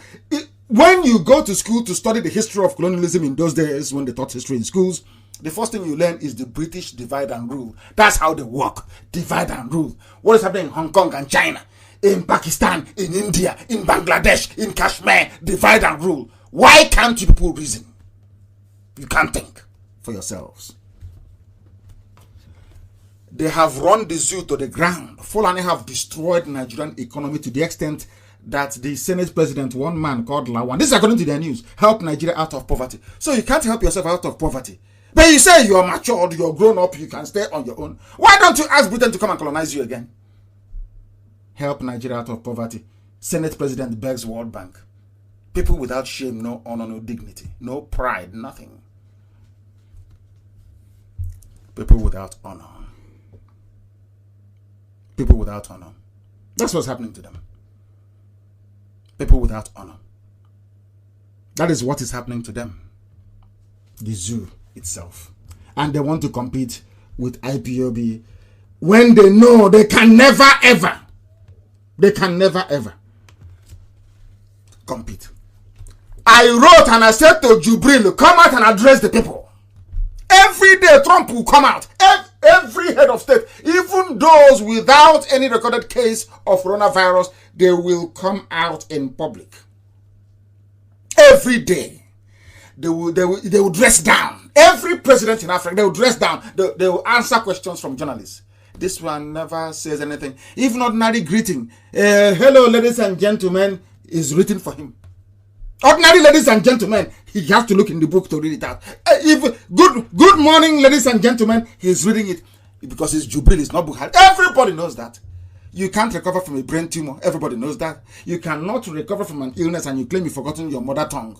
After all, the English that you're speaking, you never knew how to speak English before. So how come all of a sudden you did not forget English language is your mother tongue, fufu that you forgot? I shall have told you severally that this man is not Buhari. But you don't want to listen, do you? None of you wants to listen. And now it is very clear. Address the nation, they are begging him. The same Senate that is begging for money to save itself is begging. Please address the nation. Come and address the nation. He cannot address the nation because he is not Buhari. Common sense. He is now the same height as Garba. Today he's young, tomorrow he's looking like a 50-year-old. The other one is looking like a 14-year-old. Nobody knows who he is. And all of you are just taking in this scam. No wonder they say, oh, Biafra is a scam. Because they are covering scam. So by focusing attention on IPOB, they fully all the Fulanis need to count upon is the envy and hatred of some Yorubas against Igbos. Naturally, that's all. That's how they survive. Because sometimes I seriously don't think that some Yoruba journalists are objective. Some of them are not. The objective ones you know. Some are not. And that is why cooperation between the East and the West is always difficult. Very, very difficult. Because they cannot, some of them cannot throw away that, toga of envy, if I can put it that way. I tell you the truth. I don't lie. I don't sugarcoat anything. I speak the truth. I tell you what is going to happen before. I tell you the fact. You may not like it, but upon reflection in the quiet of your room, you will come to consider what I'm saying is correct. There should be cooperation between the East and the West. It's not happening. Why? Because segments of Yoruba journalism, they're just horrible people. Horrible. They know that in every other... Can you imagine if it is Jonathan?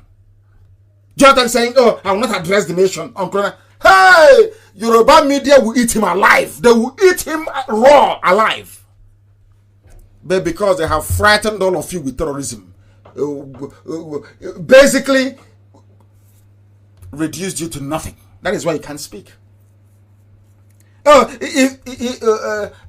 know this group that Loretta Onochie runs on social media? They are attack squad. I think they are now dwindling in number anyway. What is him saying anything got to this? Is he going to stop the virus? Can you believe people? They don't know the meaning of leadership.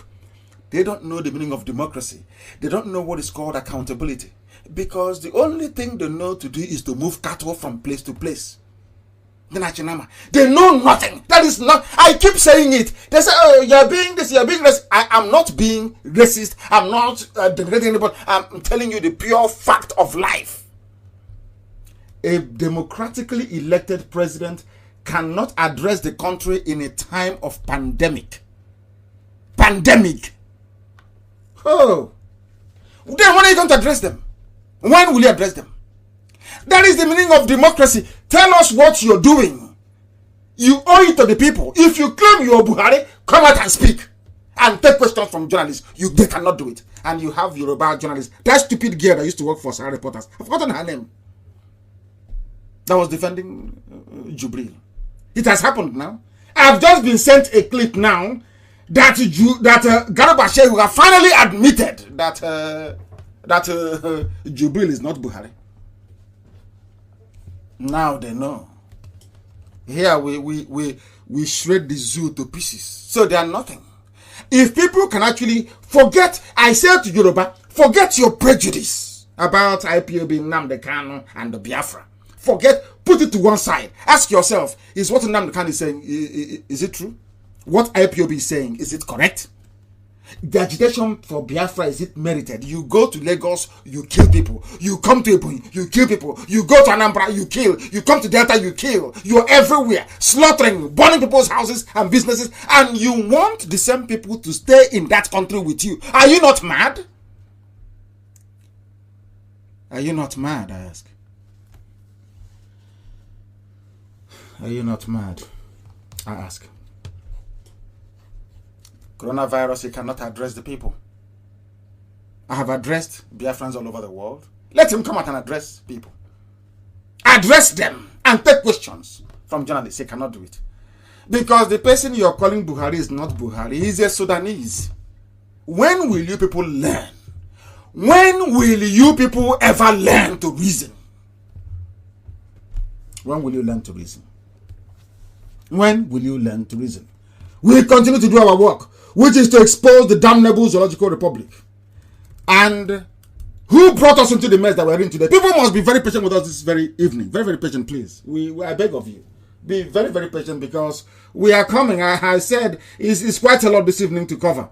Maybe I need to do another broadcast within the middle of the week because things are happening. Things are happening. Things are happening. Listen very carefully. This speech was made in 1949 by Nnamdi Azikiwe. He called it an address to the Igbo people. That was where our problem started from. Our problem started from then. Instead of does it mean that Nnamdi Azikiwe, a very learned man, very intelligent, does it mean he didn't actually read history to understand the interconnectedness, both cultural, linguistic, and social, between all the peoples of the East? Does it mean he didn't know that? He was dealing with people that referred, at no time did the Sadwana of Sokoto, Sir Ahmadu Bello, ever say Fulani. At no people must listen very carefully to what I'm saying now. At no time did Tafawa Balewa ever say, we are fighting for Hausa people, Hausas, or Fulanis, no. Or Kanuris, or Nupes, no. They always said the North. They understood that Islam held them together. They always said the North. Now, my question is, why is it that Nnamdi Azikiwe kept saying Igbo? Why? I can't understand it. Forgetting the need to carry everybody along with you. The same way that Ahmadu Bello Fulani carried the whole of the North with him. You need to carry the whole of the East with you. He went and removed that Yoita. And then the Fulani quite simply said to the Efik and the Bibio people, can you see they removed their Iota? Because Igbos are domineering. And they bought it hook, line, and sinker. They started to fabricate stories about the war. Igbo soldiers, Biafran soldiers came. There was no Biafran soldier. If not for IPOB, imagine what they could have fabricated now against us. Just because first of all, we had to go for media to counter all their nonsense. They went at, and because there was no radio, Ojukwu had no radio. He was only in a beetle car moving from village to village. No, Britain was sponsoring the propaganda of Nigeria against Biafra. Oh, there are Biafran soldiers in Oron. They have killed Nigerians from Cross River State. We hate Igbo. We hate Biafra. To the extent that somebody who answers Chibika Meiji, somebody who answers Ifeanyi Okowa is saying they are not Igbo. I can't understand. The mentality is driving me insane. I'm mad, honestly. That is the power of division using the media. That is why everybody must be on social media. You must be on Twitter. You must be on Facebook. You must be on Instagram. You must checkmate. They are evil. You must checkmate them. When we started, they said, oh, Anambra man cannot allow Imo man to emerge. Until I told them the history of who we are. Everybody's from Anambra. They called it from Biafra. We went to East Central State after the war. They gave it to Abiasika. The first major Sabo. Should I say second one after Ifajuna? After that, then we went from there to Imo and Anambra. From Imo and Anambra, we now have Abia and Ebonyi and Delta. And it was this man that divided us, what's it called, Gowon, that gave Cross River and River State. They asked him, why? Gowon is alive. Let any credible journalist go and ask him, why did you create Cross River and River State? He will tell it is to divide the Igbo people, to divide you. And you bought it. Like the fools that we are, we bought it. Your own brother in Ikwere, Asren Chinda, the same blood, the same flesh, the same blood, the same name, the same language. You say he's from Jukun, from Akaraka, from Akaka. But I have forgiven everybody because we are one family. This family is one. Indivisible. It doesn't matter what the media write. Nnamdi Kanu speaks to Ndibo. He speaks to Southeast, doing the best they can. These are Yoruba journalists and Igbo journalists doing the work of Fulani for them for free, dividing us. But Fulani come as one North. They come to say you're Southeast, you're South, you're Southwest East, you're East-West South. But then they come to you as one North, one monolith. You cannot reason. You went to school of journalism. You're writing rubbish. I was addressing Biafrans. This is what Zeke said in 1949. Please, with the time now standing at precisely 25 to 9, if I'm not mistaken, in Biafra land, and the same number of minutes to the top of the hour, wherever you are around the world. We are live and we are direct. This was given, an address given 11 years before Nigeria's independence. It is online, actually. People should look for it. It is titled 1949 Nnamdi Azikiwe, Address to Igbo People. Please look for it and post it everywhere. I want you to read it very carefully to tell you that we are always right. Always. Always right. I did not even have the benefit of this very brilliant piece before we started IPOB agitation for Biafra. But if they tell you what Zeke said here, you won't believe it. But we are going to tell you all the same what Nnamdi Azikiwe said. His name is Dr. Azikiwe. I don't want to put Nnamdi there because people call Nnamdi, they're always very sensible and reasonable. They don't sell out, they're not traitors. Listen to what Zeke said. He said this thing at the Igbo State Assembly. Igbo State had a very powerful movement in those days. Very, very powerful. Very, very powerful. Igbo Union. Very powerful, I'm telling you. They built National High School, Ava. Very powerful people in those days. Let me read his speech so you understand it very well. From Nnamdi Azikiwe, you will not believe this. From Azikiwe. Listen. Harbingers of a new day for the Igbo nation. The only thing I disagree with him here is this Igbo nation thing. He should have said the East. He should have said Biafra. He was a student of history. He should have known. But let's leave that to the side and continue. He said, harbingers of a new day for the Igbo nation, having selected me to preside over the deliberations of this assembly of the Igbo nation, I am conscious of the fact that you have not done so because of any extraordinary attributes in me. I realize that I'm not the oldest amongst you, nor the wisest, nor the wealthiest, nor the most experienced, nor the most learned. I am therefore grateful to you for elevating me to this high pedestal. This is Azikiwe. I'm reading him verbatim, what he said in 1949. Listen carefully, please.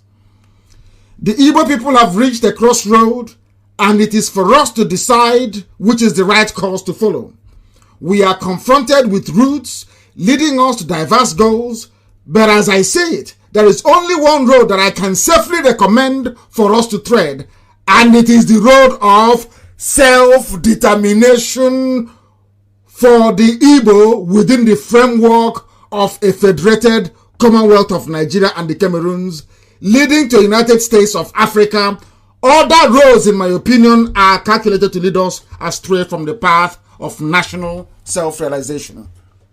Azikiwe said that the only path he sees for our people is self-determination in his speech in 1949. And funny enough, do you know what I find very astonishing about this very speech? Is that it is the same thing that IPOB is proposing. I am for one Africa. I am for one West Africa. But people must come together, having willingly given their consent. A white man cannot do that for me. Now you understand where we're coming from. So it bears a very uncanny resemblance, I should say, to the position of IPOB, which is quite bizarre. So what IPOB is doing today was what Nnamdi Azikiwe canvassed in 1949. Now, when we started this movement, I said that the problem of a black man is discipline and application.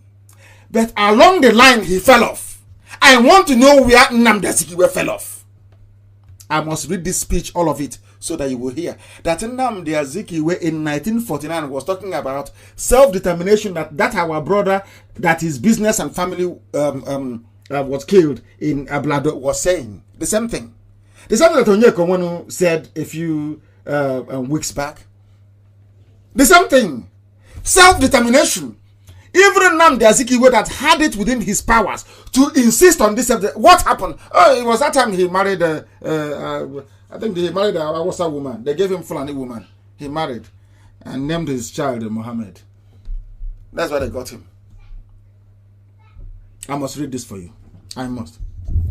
The Igbo people have reached a crossroad, and it is for us to decide which is the right course to follow.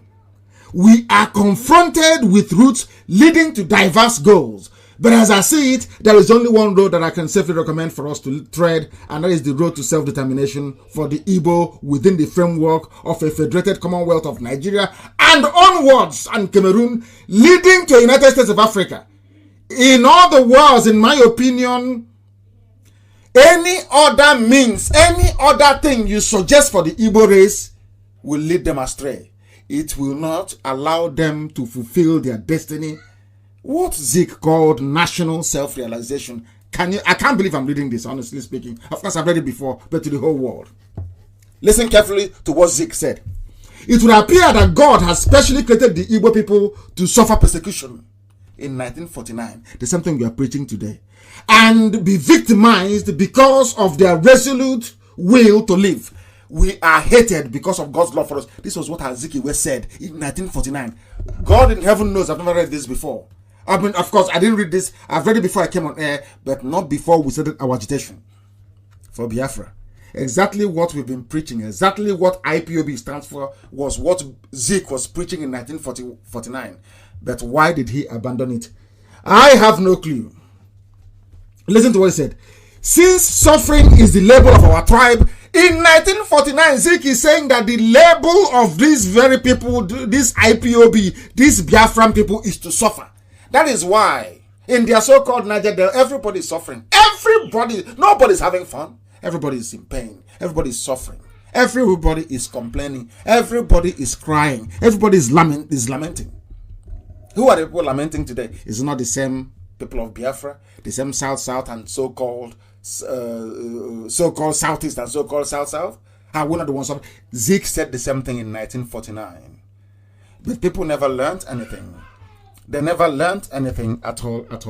That is why we must remain very, very resolute. That is why we must remain very, very determined. It would appear that God has made us to suffer because we are loved, because we are appreciated. Zeke said, is it not fortunate that the Igbo are among the few remnants? He used the word indigenous. Zeke used the word indigenous. Is it? Oh, I can't believe this. Honestly, is it not fortunate that the Igbos are among the few remnants of indigenous African nations who are still not spoilated by the artificial niceties of Western materialism? Because we are a people that are disciplined in those days.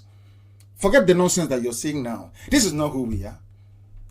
The people that you see within Nigeria is not who we are. The Biafrans you see, the way that the Igbos, the Efis, the way we behave in Nigeria is not who we are. And they know it. We are not easily corrupted. We are not. As a people, he said we are indigenous. Fulani is not indigenous to Africa. Of course not. They are not. They are a mongrel race. They are a mixture between the Tuaregs and the Arabs. They are not the mongrel race. They are not indigenous to Africa. It is the truth. You may not like me because of it, but it is the truth. But they came in. They managed to conquer Hausa conquered the rest for them. They conquered part of Yoruba. And with that conquest of Kwara State of Ilorin, they held Yoruba to some ransom till today. I read a comment by a Yoruba commentator who said that Ilorin should go with the North and leave the rest alone. This is it. Nnamdi Azikiwe mentioned indigenous African nation, everything that we are as a people. Listen to what he said. Is it not historically significant that throughout the glorious history of Africa, the Igbo is one of the select few to have escaped the humiliation of a conqueror's sword or to be a victim of a Carthaginian treaty? The same thing that I used to preach before. Nobody conquered us. This is one thing that the world must understand. Before the British came and Arochukwu fell in 1904, nobody ever in the history of our people, spanning over 5,000 years, nobody ever conquered us as a people. And we never conquered anybody. But they come to you and they tell that the Igbo man is domineering. But the Igbo man, despite their might and their power, never conquered anybody. But tiny Fulani with their cattle conquered everybody up until all the way to Ilorin. Now tell me who is domineering and who is not. Tell me who dominates who and who doesn't. They conquered everybody all the way to Ilorin. Igbo man never conquered anybody. Biafran people never conquered anybody. Igbo man never forced an Efik man to speak Igbo language. Never. Instead, we had in CBD. Now, who is dominating who? The same people, they come today, they take our oil, they take our gas, they pollute our land. Look at Ogoni. Ogoni is dead, finished. Who caused it? Fulani. The same people that told you that the Igbo man who could have fought to save Ken Sarawiwa is your enemy. Once they managed to cut the knife, cut us into two, they killed Ken Sarawiwa because they know there will be no repercussion. Do you see how they operate? Are you people actually learning from what I'm teaching you? Do you actually learn from what I am teaching you? Do you want to learn anything from what you learn on Radio Biafra? Because this is too much. I can't even finish it in one night. I can't. Because what Azikiwe is saying here is unbelievable.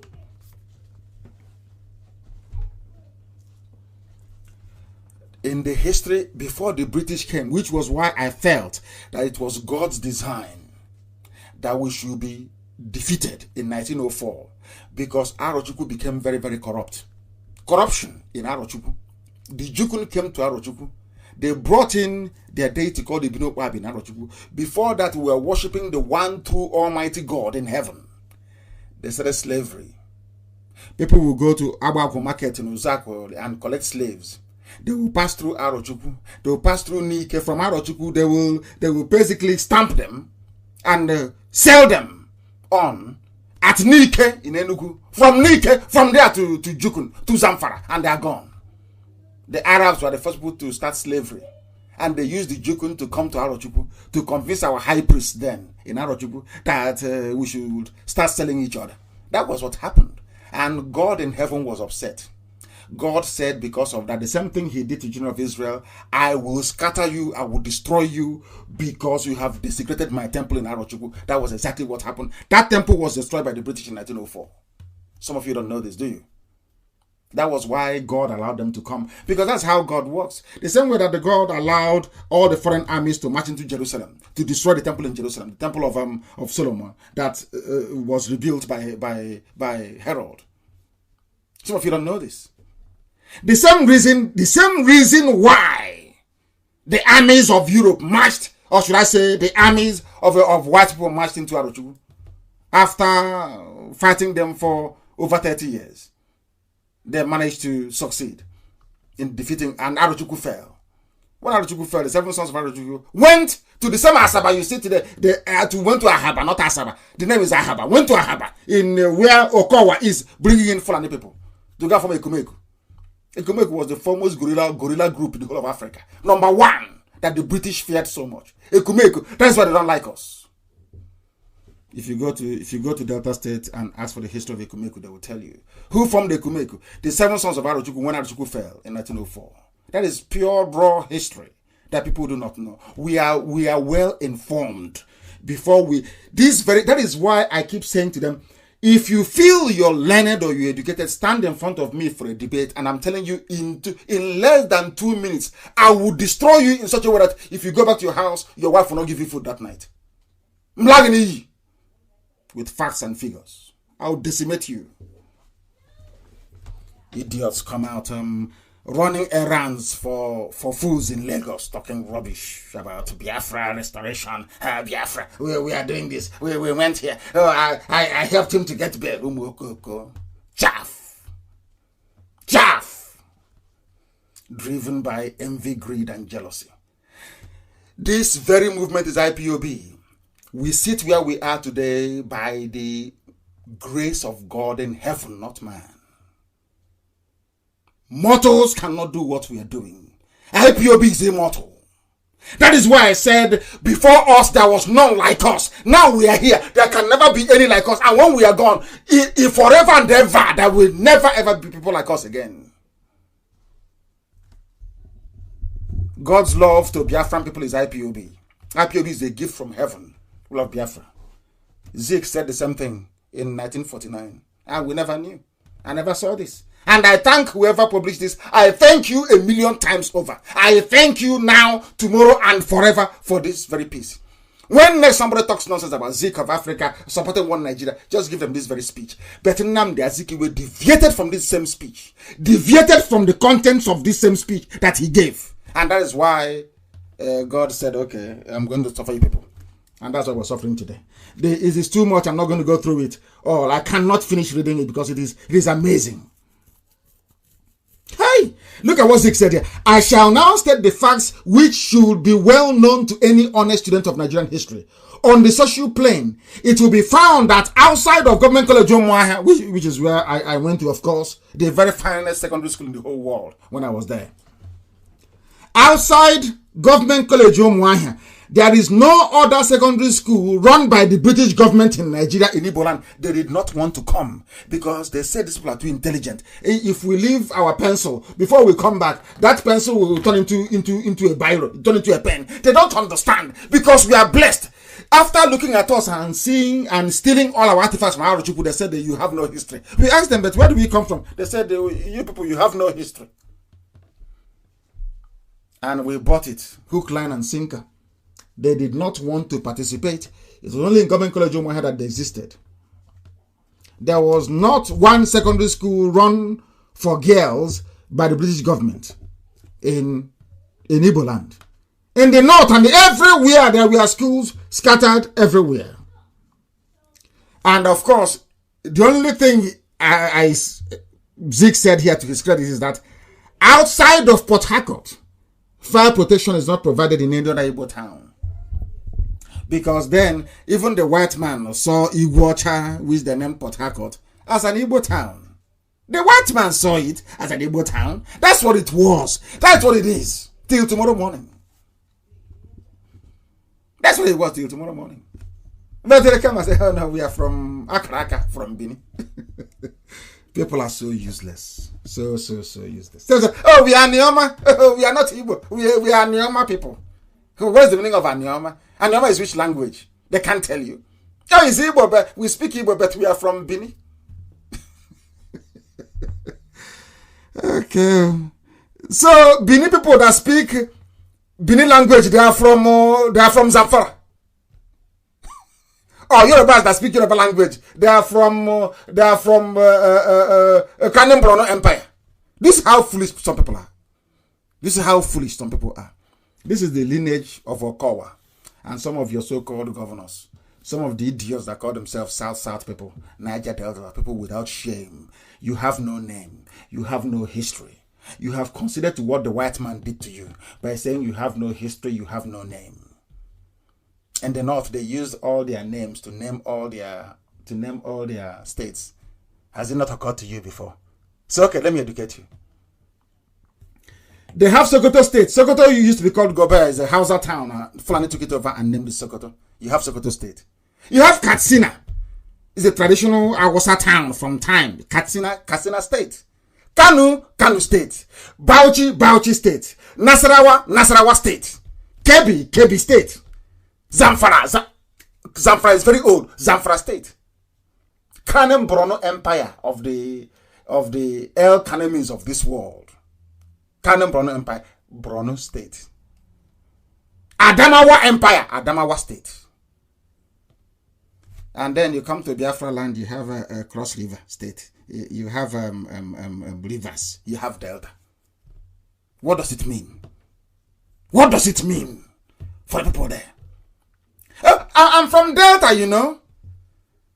But Delta is where a sea runs into the larger body of water, depositing sand and all the rest of it. Do you know why you have Delta? It's because, you know, the ocean cannot take all the sand coming from the river. It rejects it. Now, let me tell you one thing about nature that you don't know. Nature, you see, an ocean will not allow a river to deposit any nonsense inside it. It will say no. It will push it back. That's how you have the alluvial plains. That's how Delta came about. That sand from the river, the sea won't allow it to enter the sea. The sea will push it back. That's how you have the flooded plains that you have. And somebody said that's where they come from. So you are now related to somebody from the delta of River Nile, because River Nile has a delta. Mississippi has a delta. Are you related to people from Mississippi Delta in America or from Nile Delta in Egypt? Are you people from the same delta country or affinity? Maybe one day Fulani will write in the Daily Trust and write and say, Niger Delta people are related to people from River Nile Delta or maybe Zambezi Delta. And you see them jumping up and down like lunatics. Here I tell you the truth. You may not like it. It may not sound very pleasant. It may sound slightly brash, but it is the truth. And that is why we preach it. It is the truth. On economic plane, I cannot sufficiently impress you because you are too familiar with the victimization, which is our fate. Nnamdi Azikiwe in 1949 said that the entrepreneurial skills of an Igbo man led to victimization. The same thing you're seeing in Abulado today, the bombing and everything, killing of our people, seizing our land, our businesses, our houses. It has been happening from time with the support of the British. Don't you understand? When you leave your homes in 1949, they left, they went to build their houses. The same discrimination because you're loved. The same thing happened to the Jews. They scattered all over the world successfully. Built successful businesses. We are pioneers in science, in literature, in art. What happened to them? Hatred. The same thing you're experiencing. Until Biafra comes, nobody will regard you as a human being. This goes for everybody. South, southeast, and some parts of Middle Belt. It's the truth. That is the fact of life. If you keep dancing around, if they tell you in this world that Nigeria will get to the point whereby people are begging the president to come and speak to the people, will you believe it? If they tell you that Nigeria will come to the point where they are begging for 22 billion to save themselves, will you believe it? That is the height of mismanagement. And who has been in power all these years? Is it not Fulani? With a sprinkling of Obasanjo and 6 years of Jonathan. It's Fulani, the same North. They messed everything up. And when you thought your life couldn't get, or your lives couldn't get any worse, they gave you Boko Haram. And as you are coming Boko Haram, they gave you ISIS in West Africa. You wanted to breed, they gave you Al Qaeda in the Maghreb. As you are about to come, they gave you Fulani headsmen, Miyetti Yala. And as you're coping with Miyetti Yala being in government, Ansari came in as well. 5 terror groups from only one tribe. 5 terrorist groups. And you're telling me you people are normal for saying you want to be a Nigerian. You want to be part of Nigeria. Are you not sick in the brain? What Zeke said here is plentiful. It has been published on my page, I presume, by now. And I want everybody to go there and read it. It is quite amazing. Absolutely amazing. Absolutely incredible. Every day they destroy our businesses. Every blessed day our businesses are being destroyed. When you ask them, what is happening? How do we solve this very problem? They say it's one Nigeria. Let's make Nigeria better. Let's move on. You are moving forward in a country where terrorists are killing you. Where the same people, and that is what the terrorists want. Abakiyari, Mama Ndawra, Buratai, the Sultan. That is what they want to be saying. The more you say you want to be in Nigeria, the more they kill you, the more they take your businesses, the more foolish you become, the more you bury your children, the more you cry and nobody will listen, the more the Yoruba media will ignore you, and the more your life becomes even more miserable. And tomorrow you start all over again. They keep destroying our businesses. In 1949, Azikiwe said it. In Aba. He said it at that Aba of all places. Wonderful people. Aba. There is something magical about that very place. You know, Ojukwu said he shouldn't be buried unless he goes to Aba, and he went to Aba as well. They carried him to Aba, which is quite great. There's something about Aba that is magical. Very magical. As if it is the heart, the very heartbeat of Biafra itself is Aba and Ungwa. The very heartbeat itself. And funny enough, the name Aba was given to Ungwa, to that very place in Ungwa land, by people from Ekotepene. Isn't this very strange? Aba that you see was named by people from Akwa Ibom to show that we are one people. Forget all this stupid division. I'm Igbo, I'm this, I'm rubbish. If we are different, how come I'm dancing in my village? How come I have a conquer in my village? How come I don't have a Ebo in my village? The Akaraka you say you come from in Bini, do they have a Ebo in their place? Do they have a Ebo in their place? Do they have a conquer in their place? People who cannot reason very well, and you want to challenge IPOB. You can't. As we are mourning those that died last week, every two days they give us a gift. All the markets are being burnt down. All the markets. Enugu, Onitsha, everywhere, Iguacha, Timber, everywhere is burning. They have given us a new gift for the week. To start the week with. What is that gift they gave us? Is that they have set their Aboju in Festac, the market, and in Amu or Dolphin, they've set it on fire. Who are the people in Festac? Who are the people in Festac in Lagos? The place is burning. It is on fire. They've burnt it. They've burnt the whole place down. Abulado, they say, is after the bombing there, they have come and using incendiary devices everywhere and what is called an accelerant. They pour it everywhere, they set fire to it, and the whole place blows up. That's what is happening. And you want to be part of this useless place. This is where you want to belong. This is the country you want to be a part of. You must learn the hard way as the Jews did, until Hitler started to slaughter them one after the other. In a line, one after the other. They woke up and said, oh my goodness, so there was a land that God gave to us. It's called Israel. Let's go back there. That is why today they have prestige and they have respect until you go back to Biafra land. Fulani headsmen will keep on killing you. They will keep bombing you. They will keep taking over your businesses. They will keep making your life a misery. And they will keep insulting you. That is something that they don't know. And this Nnamdi Kanu must be, who are you to control me? The same people. Okowa in Delta State bringing Miyetti Yala, Fulani headsmen to kill his own people. Should consider this. Have you all forgotten that the Sultan of Sokoto, January 14, 2018, according to a report by a Zoo newspaper, said that they are patrons of Miyetti Allah, the same Sanusi that some of you are singing and dancing over. Thankfully, after last week's broadcast, that all that rubbish has disappeared. Sanusi and the Sultan said, we are Miyetti Allah patrons, proudly. But all the governors are busy clamping down on IPOB that did nothing wrong to them. All the governors, that's what they're doing. But in the north, the traditional rulers, the governors, everybody's coming and saying, we no more Boko Haram, now Miyetti Allah, the real killers. They support them openly. And you're telling me there isn't something wrong with us in the brain. Of course, we should learn from these people and all those governors that make it a habit of persecuting IPOB, helping the Fulani terrorists to gain a foothold in our land. Remember why they went to Aburi? We always right. Any day that Yoruba will stop, any day, some peoples, not the Ayadebanjos and the Fani Kayodes of this world and the Yinka Udumakins of this world, not those. Those are progressives. They are very intelligent people. They understand. They can read between the lines. They are not. That's not what is happening. The same way that I can as well.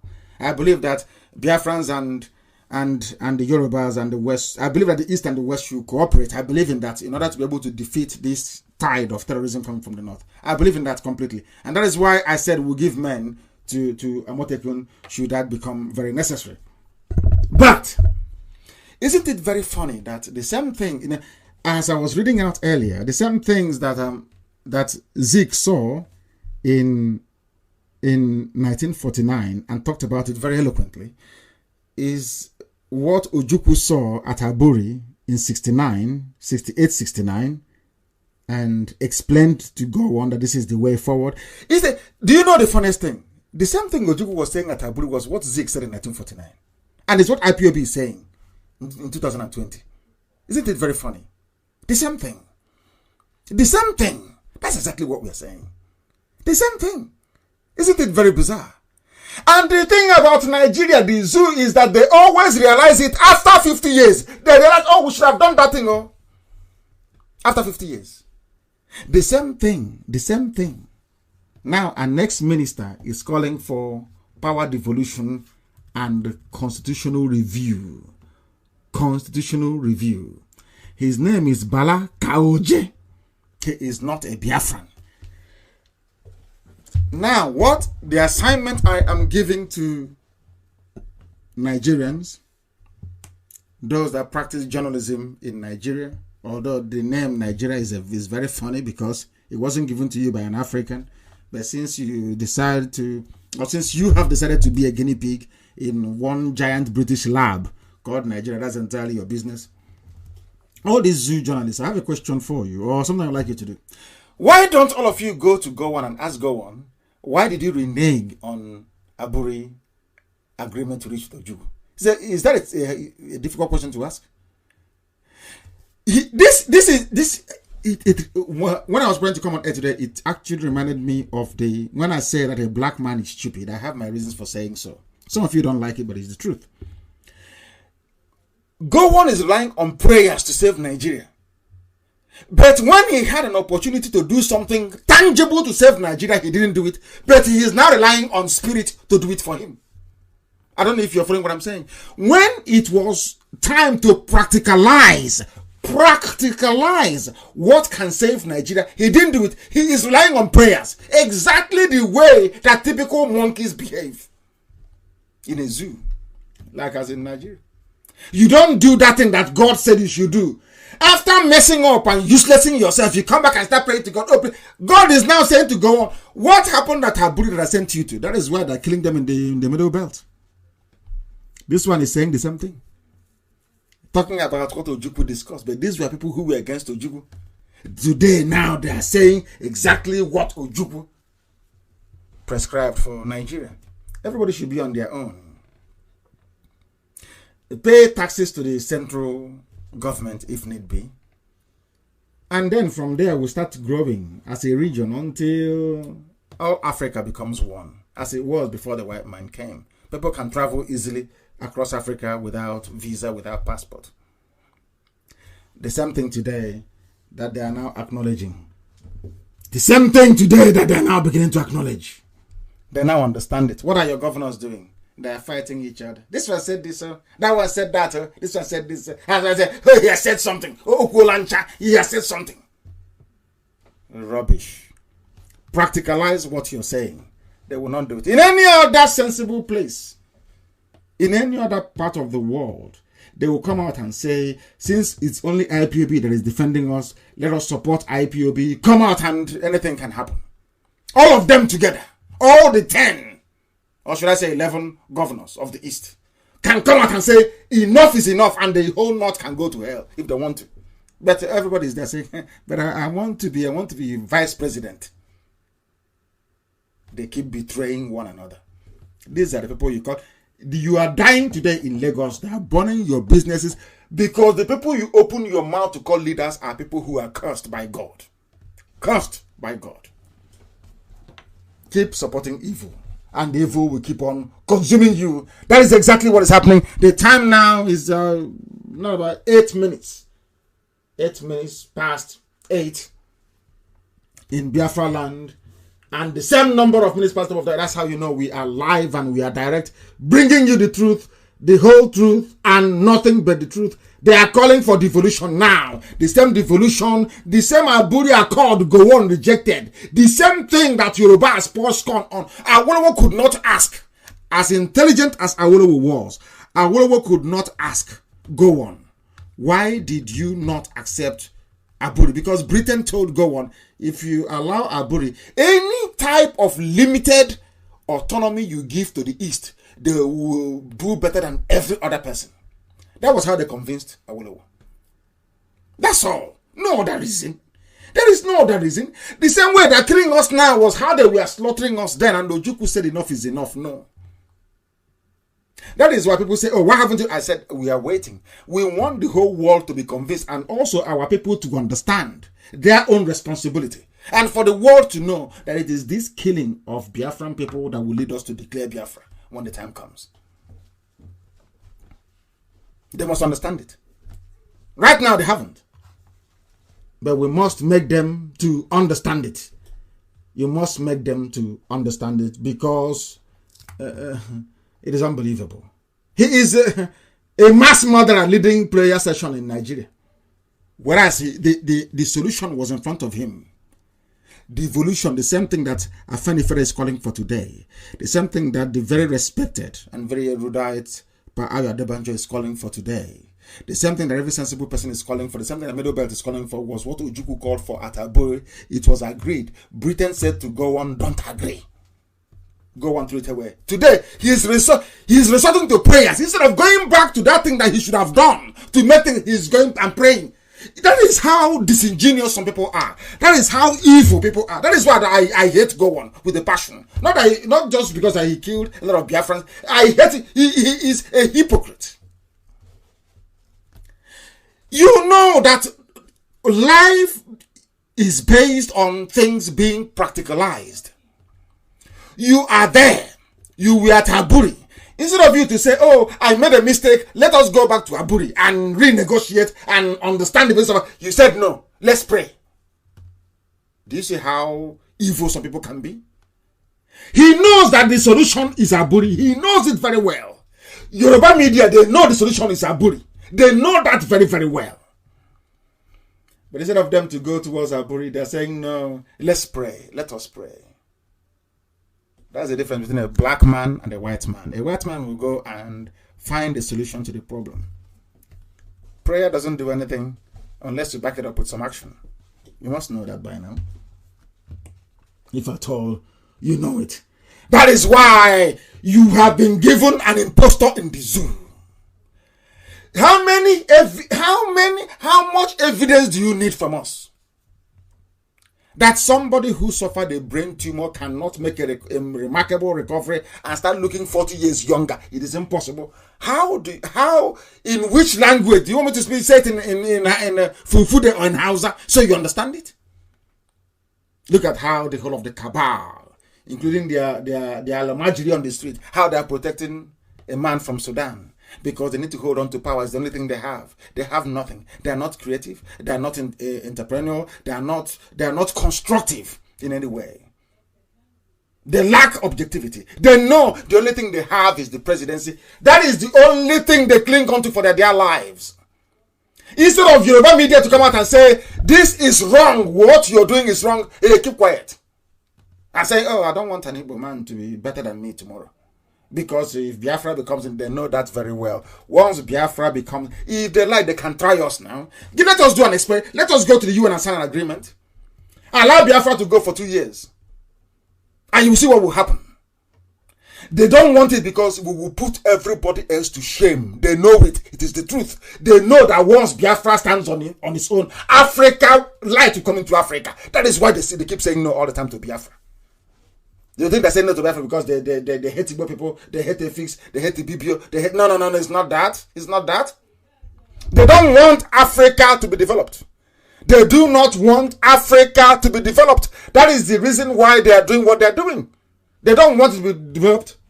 Instead of doing what is right, you are praying. The solution is there. Your child is dying. Let's say a child contracts this very dangerous virus. Instead of you to give this child chloroquine, 800 milligram in the morning, 800 milligram in the evening, the first day, and then 200 in the morning for 5 days, you have seen the chloroquine there, or the antibiotics, or the retroviral drug, and this child is dying of corona, and you're there praying. How is that possible? And you are busy praying when you should be simply get up, pick up the drug and give the child to take to recover. You are praying. That's exactly what Gowon is doing.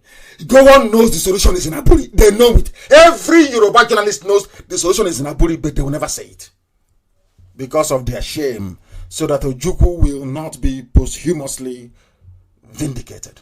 That's all. That is how petty and envious they are. That is how petty. That is how childish their minds work. That is how hopeless they are.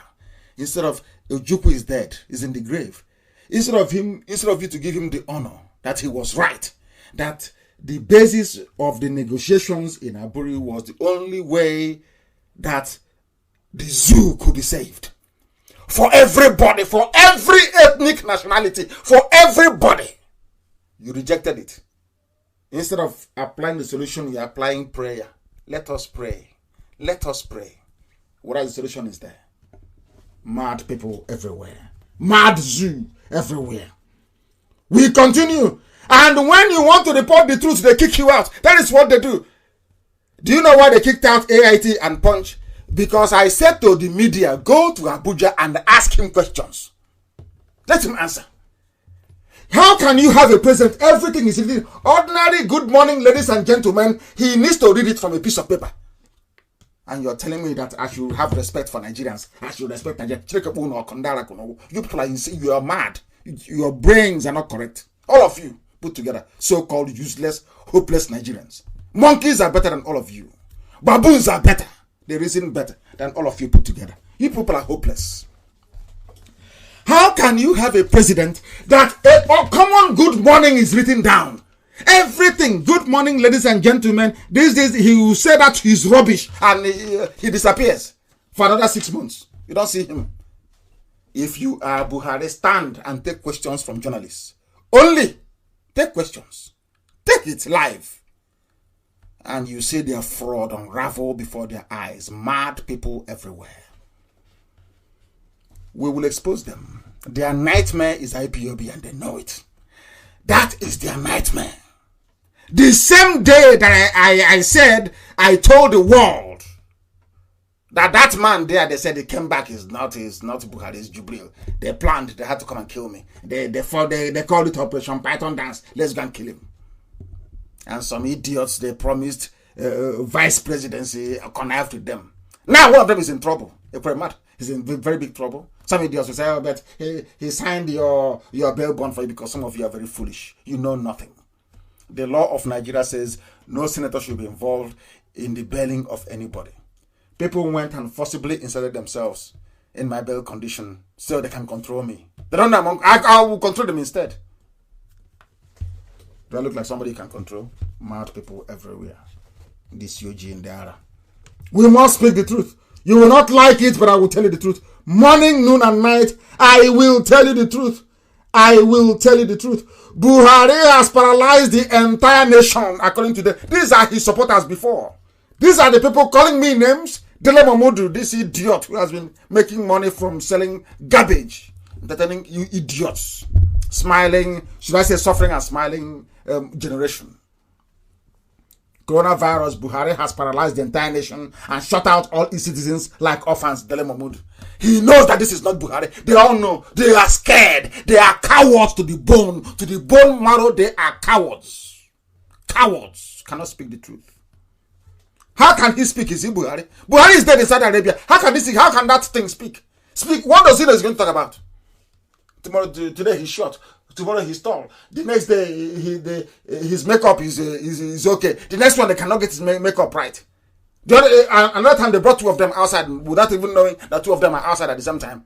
And you see all these things.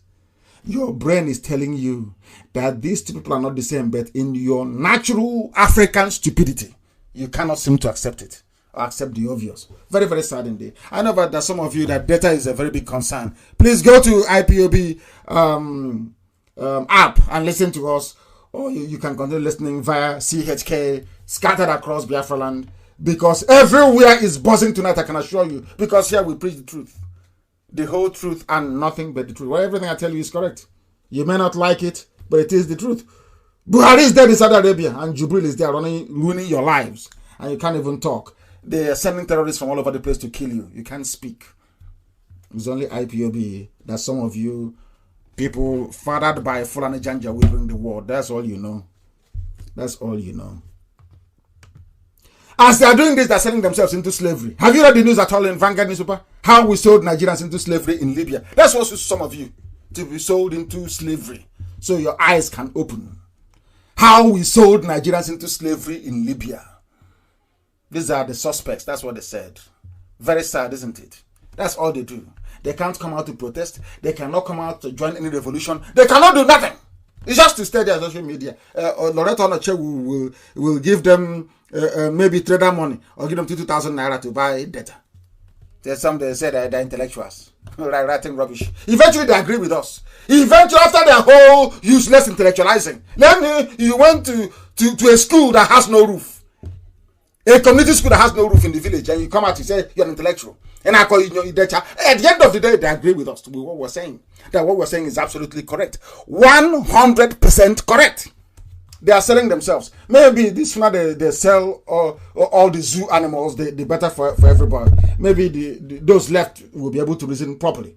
Those left will be able to reason properly. Of course, there are many people know that Jubril is no longer is the one running the zoo. That Buhari is no longer alive.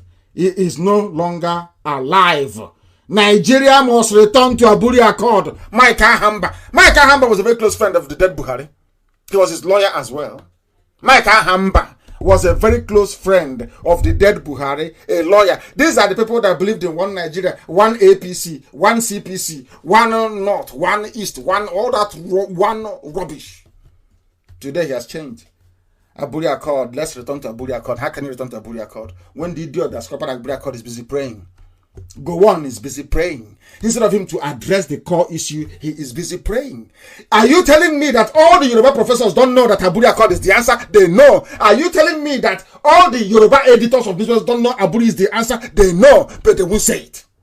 Because anything that will give an Igbo man freedom, anything at all, they don't want it. Because I'm with all due apology, actually, we will put everybody else to shame. That's how God made us. You can't change it. There is nothing you can do. Biafra is inevitable. Biafra, it doesn't matter what you do. It will come. And you will see it before your eyes. And when it happens, you know, IPOB, we are very good. I will bring out this very broadcast. Somebody very intelligent will store it somewhere. And when it happens, we'll bring it out and tell you, I told you so. That's what I will say to you then. I told you. Michael Hamba is saying that we must return to Aburi Accord now, or else we must return now. It is too late. Too little, too late. Biafra, everything is working exactly how Elohim wanted it to work out. Exactly. To perfection. That time that Gowon rejected Aburi was when I knew that God wanted us to leave the zoo. At the point that Britain said to Gowon, don't agree, that was the end of Nigeria. It's only marking time. It will come to an end. Yugoslavia came to an end. Soviet Union came to an end. So why won't it come to an end? Why wouldn't it? As every other corrupt empire did. Every other corrupt empire did. Things are happening. Those that call themselves South, Niger Delta, we are close. Igbo man is wanting to do this. Igbo man is doing that. They are today being massacred. They call them suspected headsmen. These are Fulani people. They have now killed an ex-governorship aspirant in Iguacha that the Gowon named River State, and the white man named the capital Port Harcourt. Something is wrong with us, Maybe, who knows who will come again and give us a name and we'll accept it. Bendel, Delta. What are those names again? Bendel, Delta, Niger Delta, South. No indigenous name. Where they concoct this rubbish from, only God knows. And they answer it with every happiness. They swallow it with every happiness. God forbid.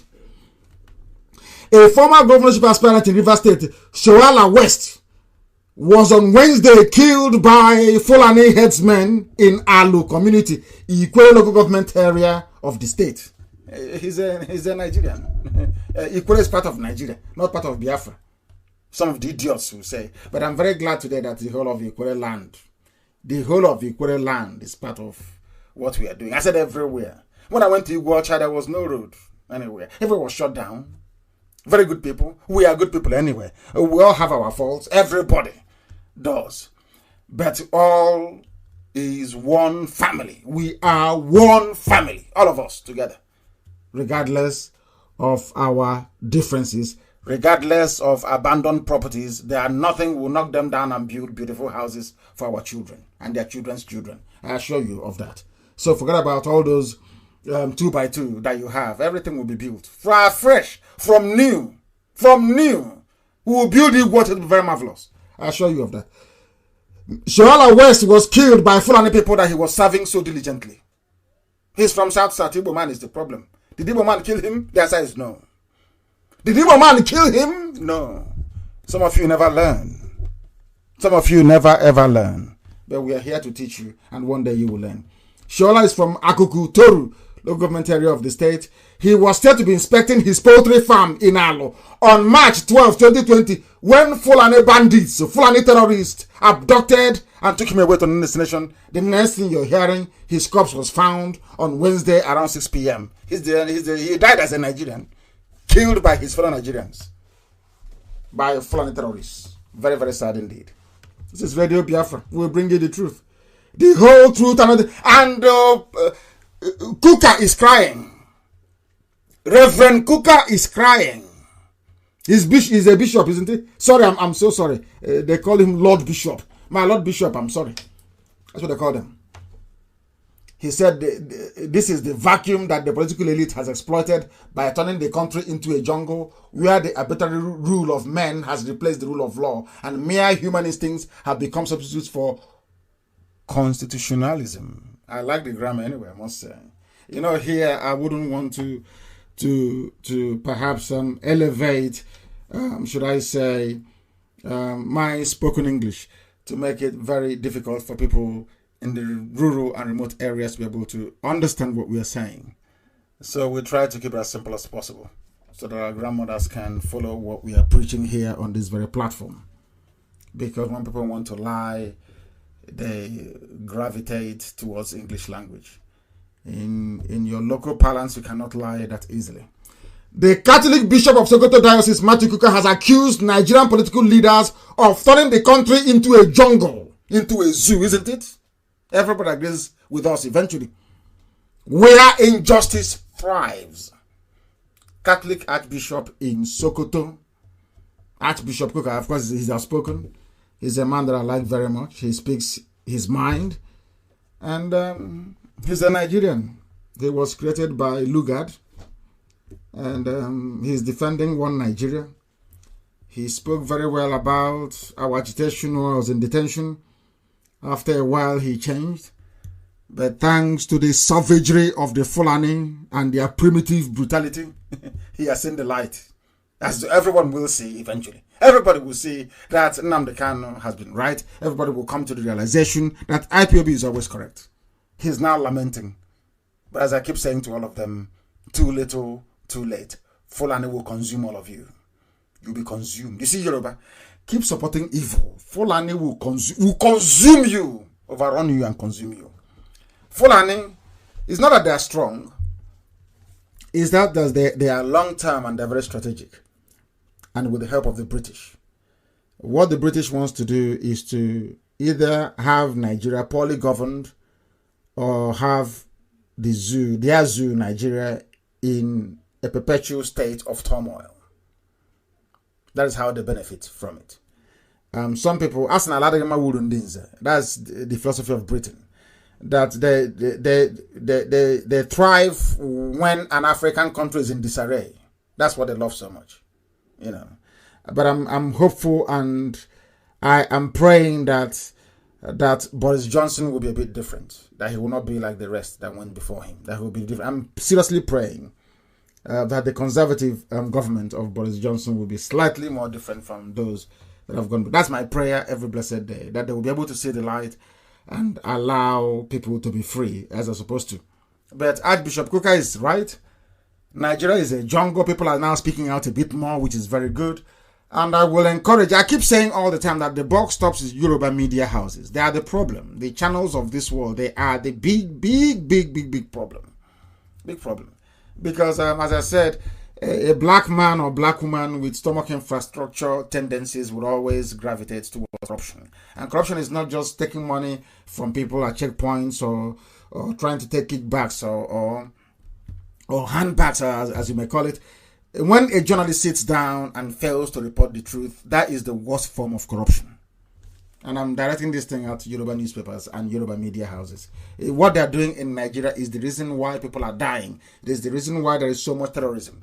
Because they have refused repeatedly to be objective in their coverage and their reportage.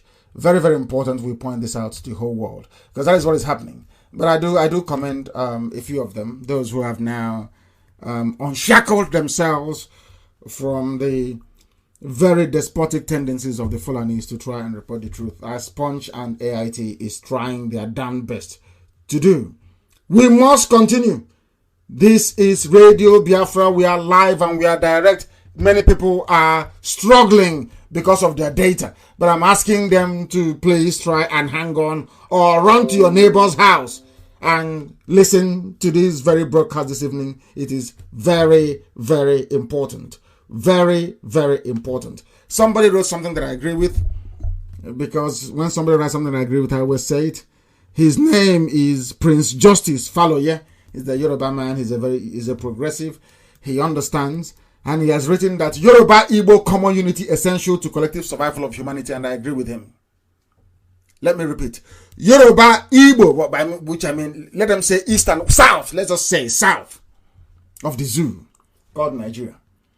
East and west, the unity of the east and the west, because anytime we say this Igbo and Yoruba thing, what they will do, the Fulani will cut it out. Loreto Noche will help them cut it out, and they'll start inboxing our people, Biafrans from the coastal region. They will say, can't you see, he's making this Biafra thing an Igbo affair, forgetting that somebody has to lead. In the UK, England is at the front leading. In Germany, the Bavarian region is at the front leading. That is how it is. In the USA, you have the West Coast, the mighty California leading. That is how life is.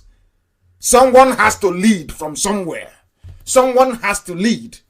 That is why it appears as if there is some, what I would refer to as the preponderance of Igbo people in the affairs of the East.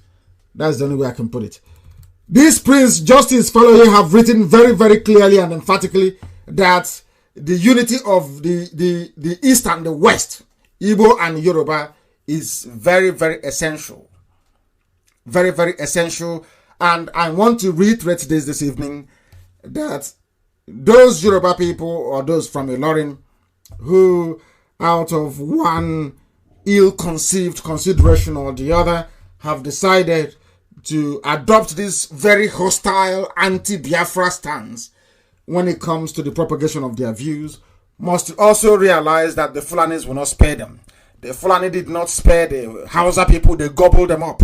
The Fulani used the Hausas to conquer themselves. The Hausas conquered themselves for Fulani and handed themselves over willingly to the Fulanis. The same thing that the Yorubas will do inadvertently if they do not reverse their very distressing and annoying ways in terms of how they view things in the zoo called Nigeria and in terms of how they also report it. We are live and we are done. This is Radio Biafra. We are hastily bringing our proceedings this evening to a close, but we must warn people because there was a young man going to visit the mother. He was abducted by the Nigerian police, and that is the lawlessness that Bishop Kuka is talking about. And beaten up by the police and shot. And we are being told that 4 people have been killed by Ifeanyi Okowa and his Fulani friends in Delta State, all because IPOB is doing the best they can to repel the Fulani attack in Delta State. This man was beaten up, and please, I want the video of this man to be distributed. In Nigeria, you have the police stealing people's mobile phones in broad daylight and threatening them with guns. We also have the video as well. And I want Nigeria to understand something, both the Inspector General of Police, I want Abba Kyari and all those that run the zoo to understand something. All the evidence that we collect, everything you see on my page, every senator in America has it as well. And they take their time, of course. I do concede that this whole corona issue may have slowed things down a bit, but eventually they'll get around to it. I remember what happened in Bosnia and in Kosovo, how the Serbians were all over the place, killing and pillaging, not knowing that all the atrocities and the crimes are being chronicled very meticulously for prosecution and for the disintegration of Yugoslavia. And that did come to pass. And I want to assure those who run the zoo called Nigeria that the same fate shall befall Nigeria. It will not escape it. That I can assure. Everything you see on my page, I can tell you that frontline politicians in the West, in Europe and in America, they have it. They must know that. They have it. Don't think that we... anyway, they know. Because when they go to their meetings, they tell them what we are doing. That we are exposing them, and we shall continue to do so. The video is slightly distressing. The video is distressing of what police are doing. Snatching people's mobile phones. Abducting people and beating them up.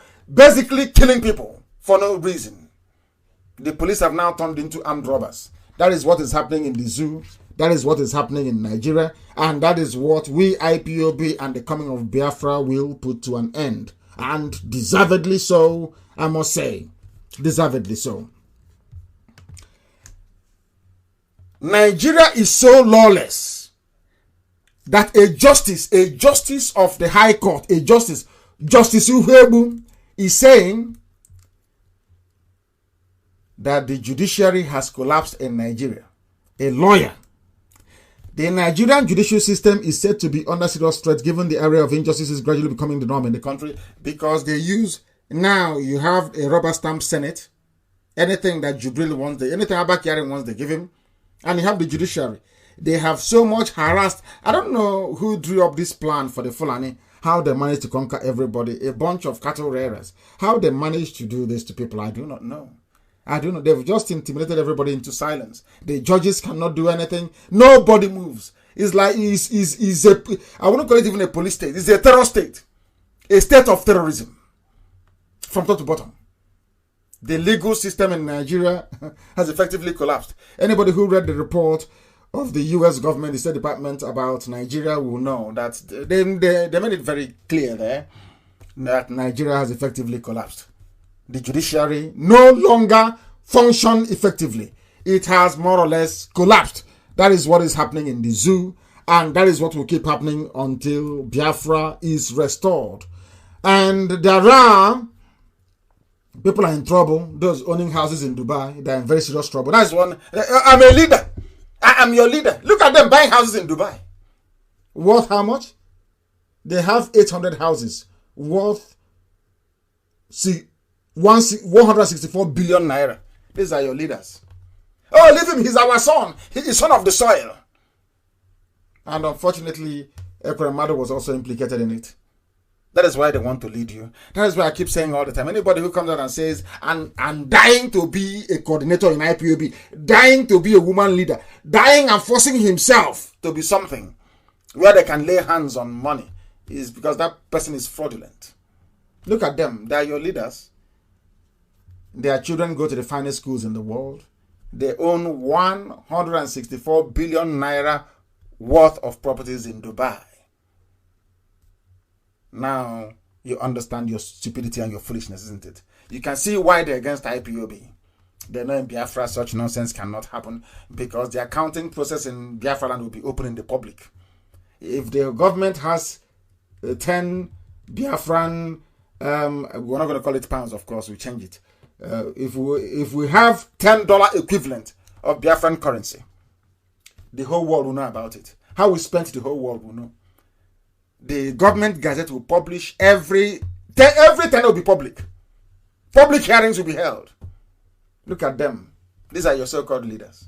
They give them money to build Onisha, Enugu Expressway. They pocket it. They go to Dubai and buy properties. They say we are Igbo leaders.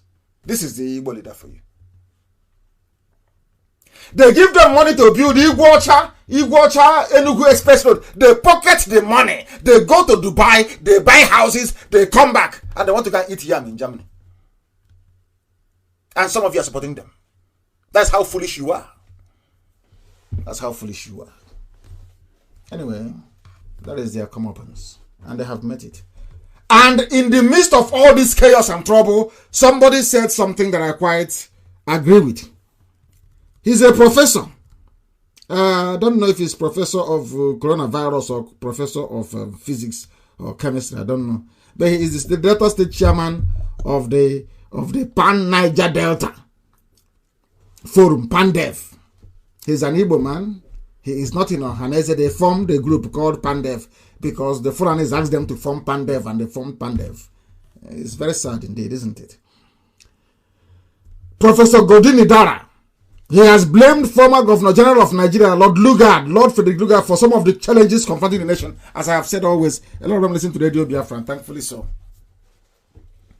I don't blame Lugard. I blame the idiots that accepted what Lugard left behind. There was Nehru, there was Gandhi, people of Bangladesh, India, and Pakistan. They sat together and they said, we cannot be in the same country. I am Hindu, you're Muslim. Go your way. After the British left. And they partitioned India. But when they left, Nnamdi Azikiwe forgot what he said in 1949 because they gave him a girl from the north. Maybe he called her Aisha. Who knows? And they confused him. Started talking rubbish. One Nigeria. This man said he's a professor. He said, Professor Godini Dara said that Lugard will not make heaven. That he's in hell with Lucifer, with Satan. That's what this man said. And I agree with him in total.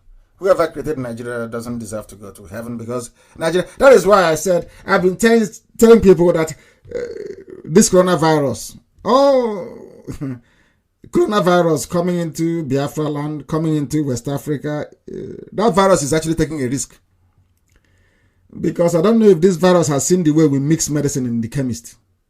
All we need to do is to go inside the chemist and tell the chemist to mix medicine for us.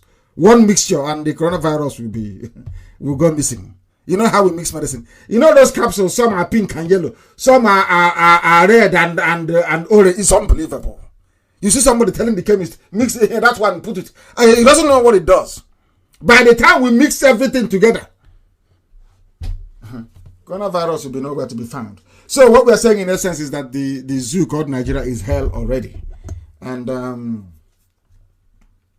anybody coming from there or saying he or she is a Nigerian, I just feel sorry for you. Some of you actually reason things through. Before you say, is it because some of you are now saying, I'm a Nigerian? Not because you know it to be true, but because you want to challenge what IPOB is doing. You want to counter what Nnamdi Kanu is saying. He cannot be right. So let me just say I'm a Nigerian.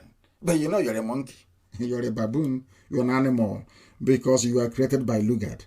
And Lugard is being roasted beside Lucifer in hell at this moment, according to this very Professor Godini Dara, who allowed himself to be carved away from his people, who allowed himself to be deceived. All this pandef nonsense and rubbish, deception, Gowon created Cross River and River State to divide the Igbo nation.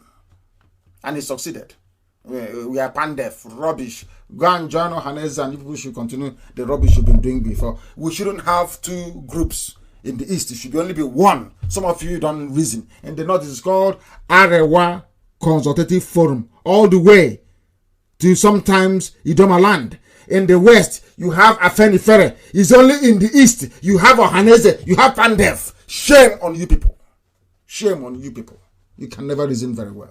Never ever reason very well. It's called divide and rule. It was what Lugard brought. And that's why Lugard is in hell. So this very professor, for saying that Lugard is in hell, you must also understand, for carrying on from where Lugard left off, you'll also go to hell. Unless you change your ways. And unless you amend the way that you reason. Very, very important indeed. And that brings us to the end of tonight's proceedings. But I must say very hastily or very quickly, please, people must listen very carefully to the following announcements. Very, very carefully, please, to what I have to say regarding the internal workings of IPOB, the whole world, because here nothing is hidden. Nothing is hidden. We must start this very evening. I am asking the DOS to please also look at the issues. I understand there are a few issues all over the place, especially in Angola and a few other places. I want the issue in Angola to be resolved as quickly as possible. And people must listen very carefully. We don't sell forms in IPOB. And I have said it before, allow me to repeat. Anybody parading himself as the leader of BSS will be dealt with from this minute onwards. There is no position like that within IPOB. I lead BSS. I lead the volunteer command myself. Nobody else does. I want people to understand that we don't sell any forms. We don't have any ID. We don't sell any forms in IPOB. Anybody giving you a form is collecting your data to give to DSS so they can come and arrest you. And having said that, I want the world to understand this. These are those who are being detained, and I want it to be published very quickly. I want it to be published also on my page. Amaka, I want you to publish this information as quickly as possible.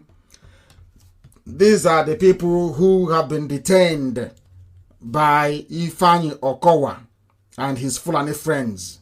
Ifeanyi Okowa and his Fulani friends are detaining these Biafran people in detention centers in and around Delta State. We have forwarded their names to those that matter, and we are placing the world on notice that should anything happen to any of these people, that the Commissioner of Police in that very state, DSS Director in Delta State, and Ifeanyi Okowa's family will bear the brunt. I don't care what you give to diplomats abroad. I'm just telling you as a matter of fact. Allow me to read out their names. John Chukwuma is our state coordinator. Sunday Ashaka was also kidnapped. These are the names of kidnapped Biafrans in Delta. Because I made the announcement that we are not going to allow the Fulanis to continue to rape our mothers and to kill our people. Listen very carefully. They were arrested on 16th of March 2020. There is Chidi Wamiri, Eyi Friday, Nwodo Ikechukwu, John Ojike Madabuchi, Ekene Otako, Nwamama Chidi. They shot him. He has a bullet wound. And John Ibe was killed. Ifeanyi Okowa in Delta State killed John Ibe. So that when we say we will go after anybody who kills a Biafran, they will understand this. They killed John Ibe. Understand this very carefully, please. So, Alamajiri and all those Fulani and Loretta Onochie, those of you in Aso Rock listening to this program, to cut out bits of it and send to diplomats all over the world to deny me entry and stop me from propagating the news or the gospel of IPOB's restoration of Biafra. I want you to understand is that John Ibe has been killed in Delta. Any Friday and Ojo AGK were shot and taken away with their motorcycle. They were on a motorbike. They were shot and taken away. There are those who have been in custody now for nearly 3 months. Wanze Uchenna, Oko Abo, Chukwudi Obiada Michael and Aliebu Obinna. I am holding Ifeanyi Okowa responsible. I want people to know. So that when you start saying, oh, it is this, we are in Delta, you are Igbo. So you understand it very well in your stupidity. You forgot that the man that made the Fulanis justify the massacre of every person in the north is from Panam. His name is Nzob. You've forgotten that 300,000 Easterners were massacred in the north because of Nzob, who is from the same Delta. Before you start talking rubbish, you must understand that very well. Ifeanyi Okowa, allow me to repeat, and at all the Almajiris in Delta State, ensuring that the Delta State is taken over by Fulani Janjaweed. John Chukwuma is our state coordinator, is in detention. Sunday, Asheka PRO is in detention. Collins Mwomba Chukwudi is in detention. Ikechukwu Nwaodo is in detention. Ogodo Monday is in detention. Nwammiri Chidi is in detention. Enyi Friday in detention. Nwodo Ikechukwu in detention. John Ojike Madabuchi in detention. Ekene Otapo in detention. Nwamama Chidi, he was shot. He has a bullet wound. They killed John Ibe. Ifeanyi Okowa and the Fulani terrorists in Delta killed John Ibe. Enyi Friday and Ojo Ejike were shot and taken away with their motorcycle. Wanze Uchenna has been in detention for over 3 months. No court because the zoo is lawless. We are innocent. We've done nothing wrong. Chukwudi Obiada Michael is in detention. Oko Abo is in detention. Aliebu Obinna is in detention. We are watching. Amnesty International is aware of what is going on. The State Department in the US is aware of what is happening. We must pursue their release. Nnamdi Obi is also in Umuahia in detention. There are people detained all over the place. This is sometimes what we have to go through in a freedom fighting, but in the end, victory will be ours. We are going to... I ask everybody who has been detained to remain resolute. We are going to make sure that everybody is released. I have the picture of the State Commissioner of Police. His name is Hafiz Mohammed Inuwa. Hafiz Mohammed Inuwa, a terrorist. He will not arrest his fellow terrorists in Fulani headsmen, Boko Haram, Al-Qaeda in the Maghreb, ISIS in West Africa or Ansuri. But he is in Delta State killing Biafrans for no reason. So I am telling Yoruba media to understand this very well before they start writing their jargon to understand this very well. That this man called Hafiz Mohammed Inuwa is in Delta State killing Biafran people. He is in Delta State facilitating the takeover of Delta by Fulani terrorists. That's what he's doing in Delta State. And the world must be aware of what he is doing. Not tomorrow. They will say they don't know. I want his picture everywhere. I want his picture everywhere. I want the world to understand what these evil people are doing.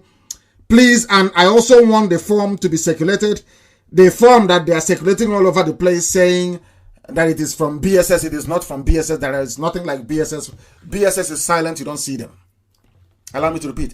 BSS is silent. You don't see them. When we launch our security outfit, the whole world will see for themselves how we have structured our security in Biafra land.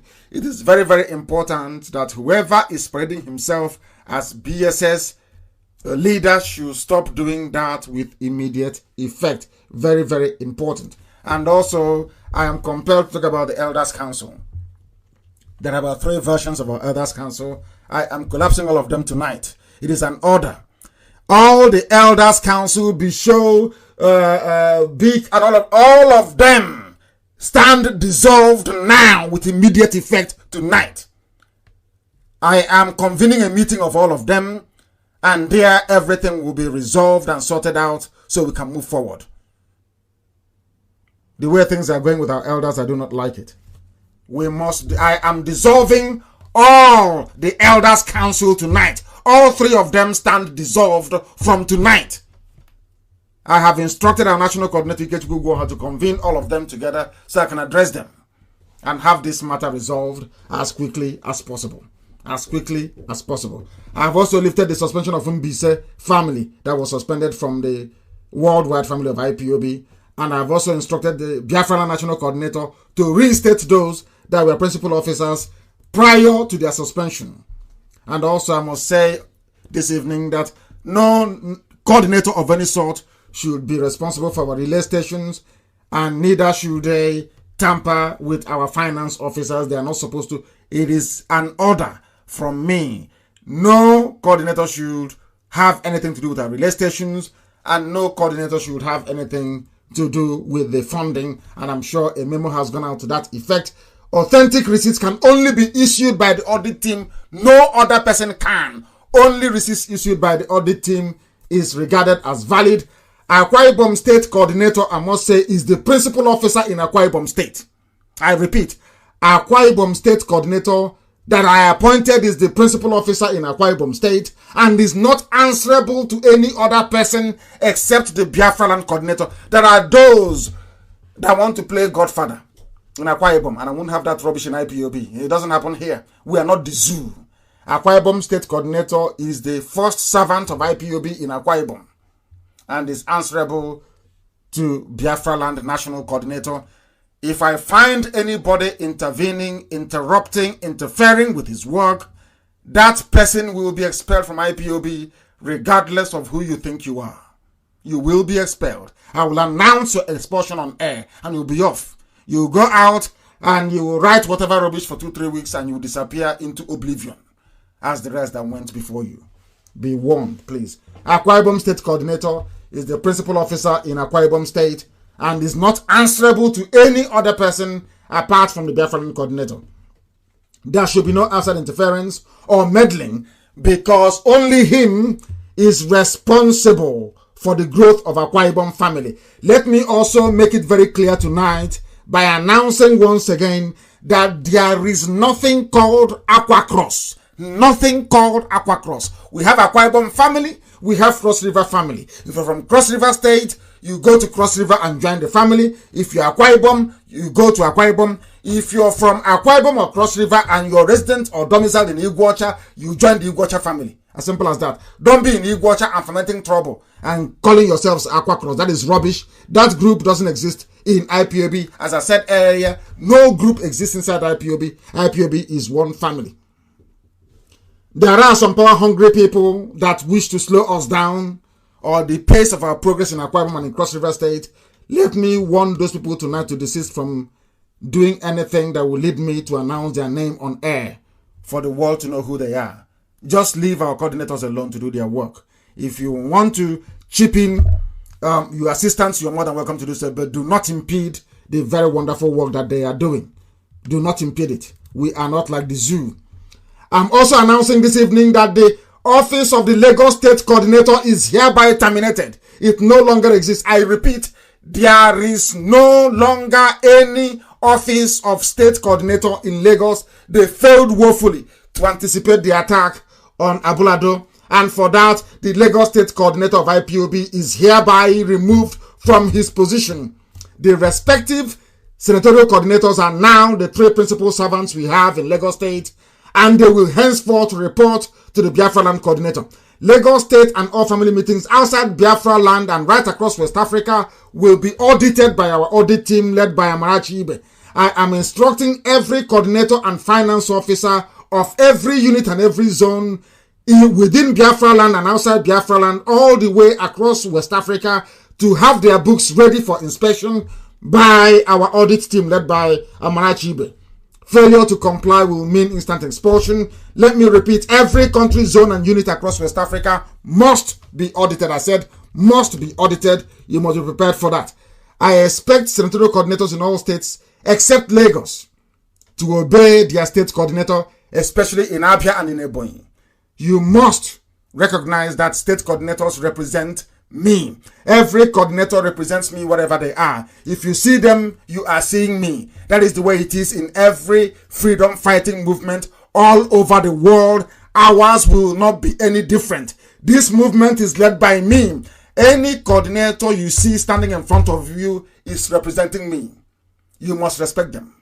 In Abia, in Ebonyi, across Biafra and across the whole world. You must respect your state and national coordinators.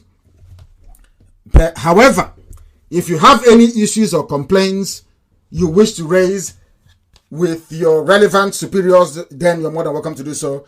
That is why Chike Doziem is there as the head of the Directorate of State that oversees the running of IPOB on a day-to-day basis, is there to deal with any complaints you have. And I'm asking him to please look into Angola and report back to me. Let me know exactly or precisely what is happening in Angola. And I'm also making it very clear this evening that there are people in Uvurowo village in Asa, Umudioka Autonomous Community in Osisioma government area. These people, Mr. Oliver, his deputy is Mr. Igwe, and somebody they call Mr. Ike, they should stop with immediate effect in interfering with IPOB activities. I repeat, they must stop with immediate effect. We don't have anything like Bakassi in our land. They have not done anything before in the past. The governors are trying to resurrect them to do their dirty work for them so that the Fulanis can come in. There is nothing like Bakassi in this very village. There is somebody called Eguzoro, Afamefuna, Inyechinyane, and Owele. This is a direct warning to all of you. You must desist immediately. I don't know if you are fathered by Fulani people, that is your business. But we are IPOB, we have come to secure our land and to make sure that we live in peace and harmony going forward to restore Biafra. All this Bakassi nonsense is a relic of the past. It does not stand at this precise moment. It has outlived its usefulness. It is a den for armed robbers to intimidate people, and we will not have that in Biafra land. If you are the leader of any Bakassi anywhere in Biafra land, I give you an order to stand down. If you do not stand down, you'll be dissolved. As simple as that. Either peacefully or forcibly, anyhow you want it. We are IPOB. It's as simple as that. We are here to secure the lives and properties of our people against real, imminent and potential attack from Fulani terrorists. That brings us to the end of our program this very evening. I once again reiterate that Radio Biafra, this very platform, is unbreakable. Unbreakable. Because Biafra is our religion.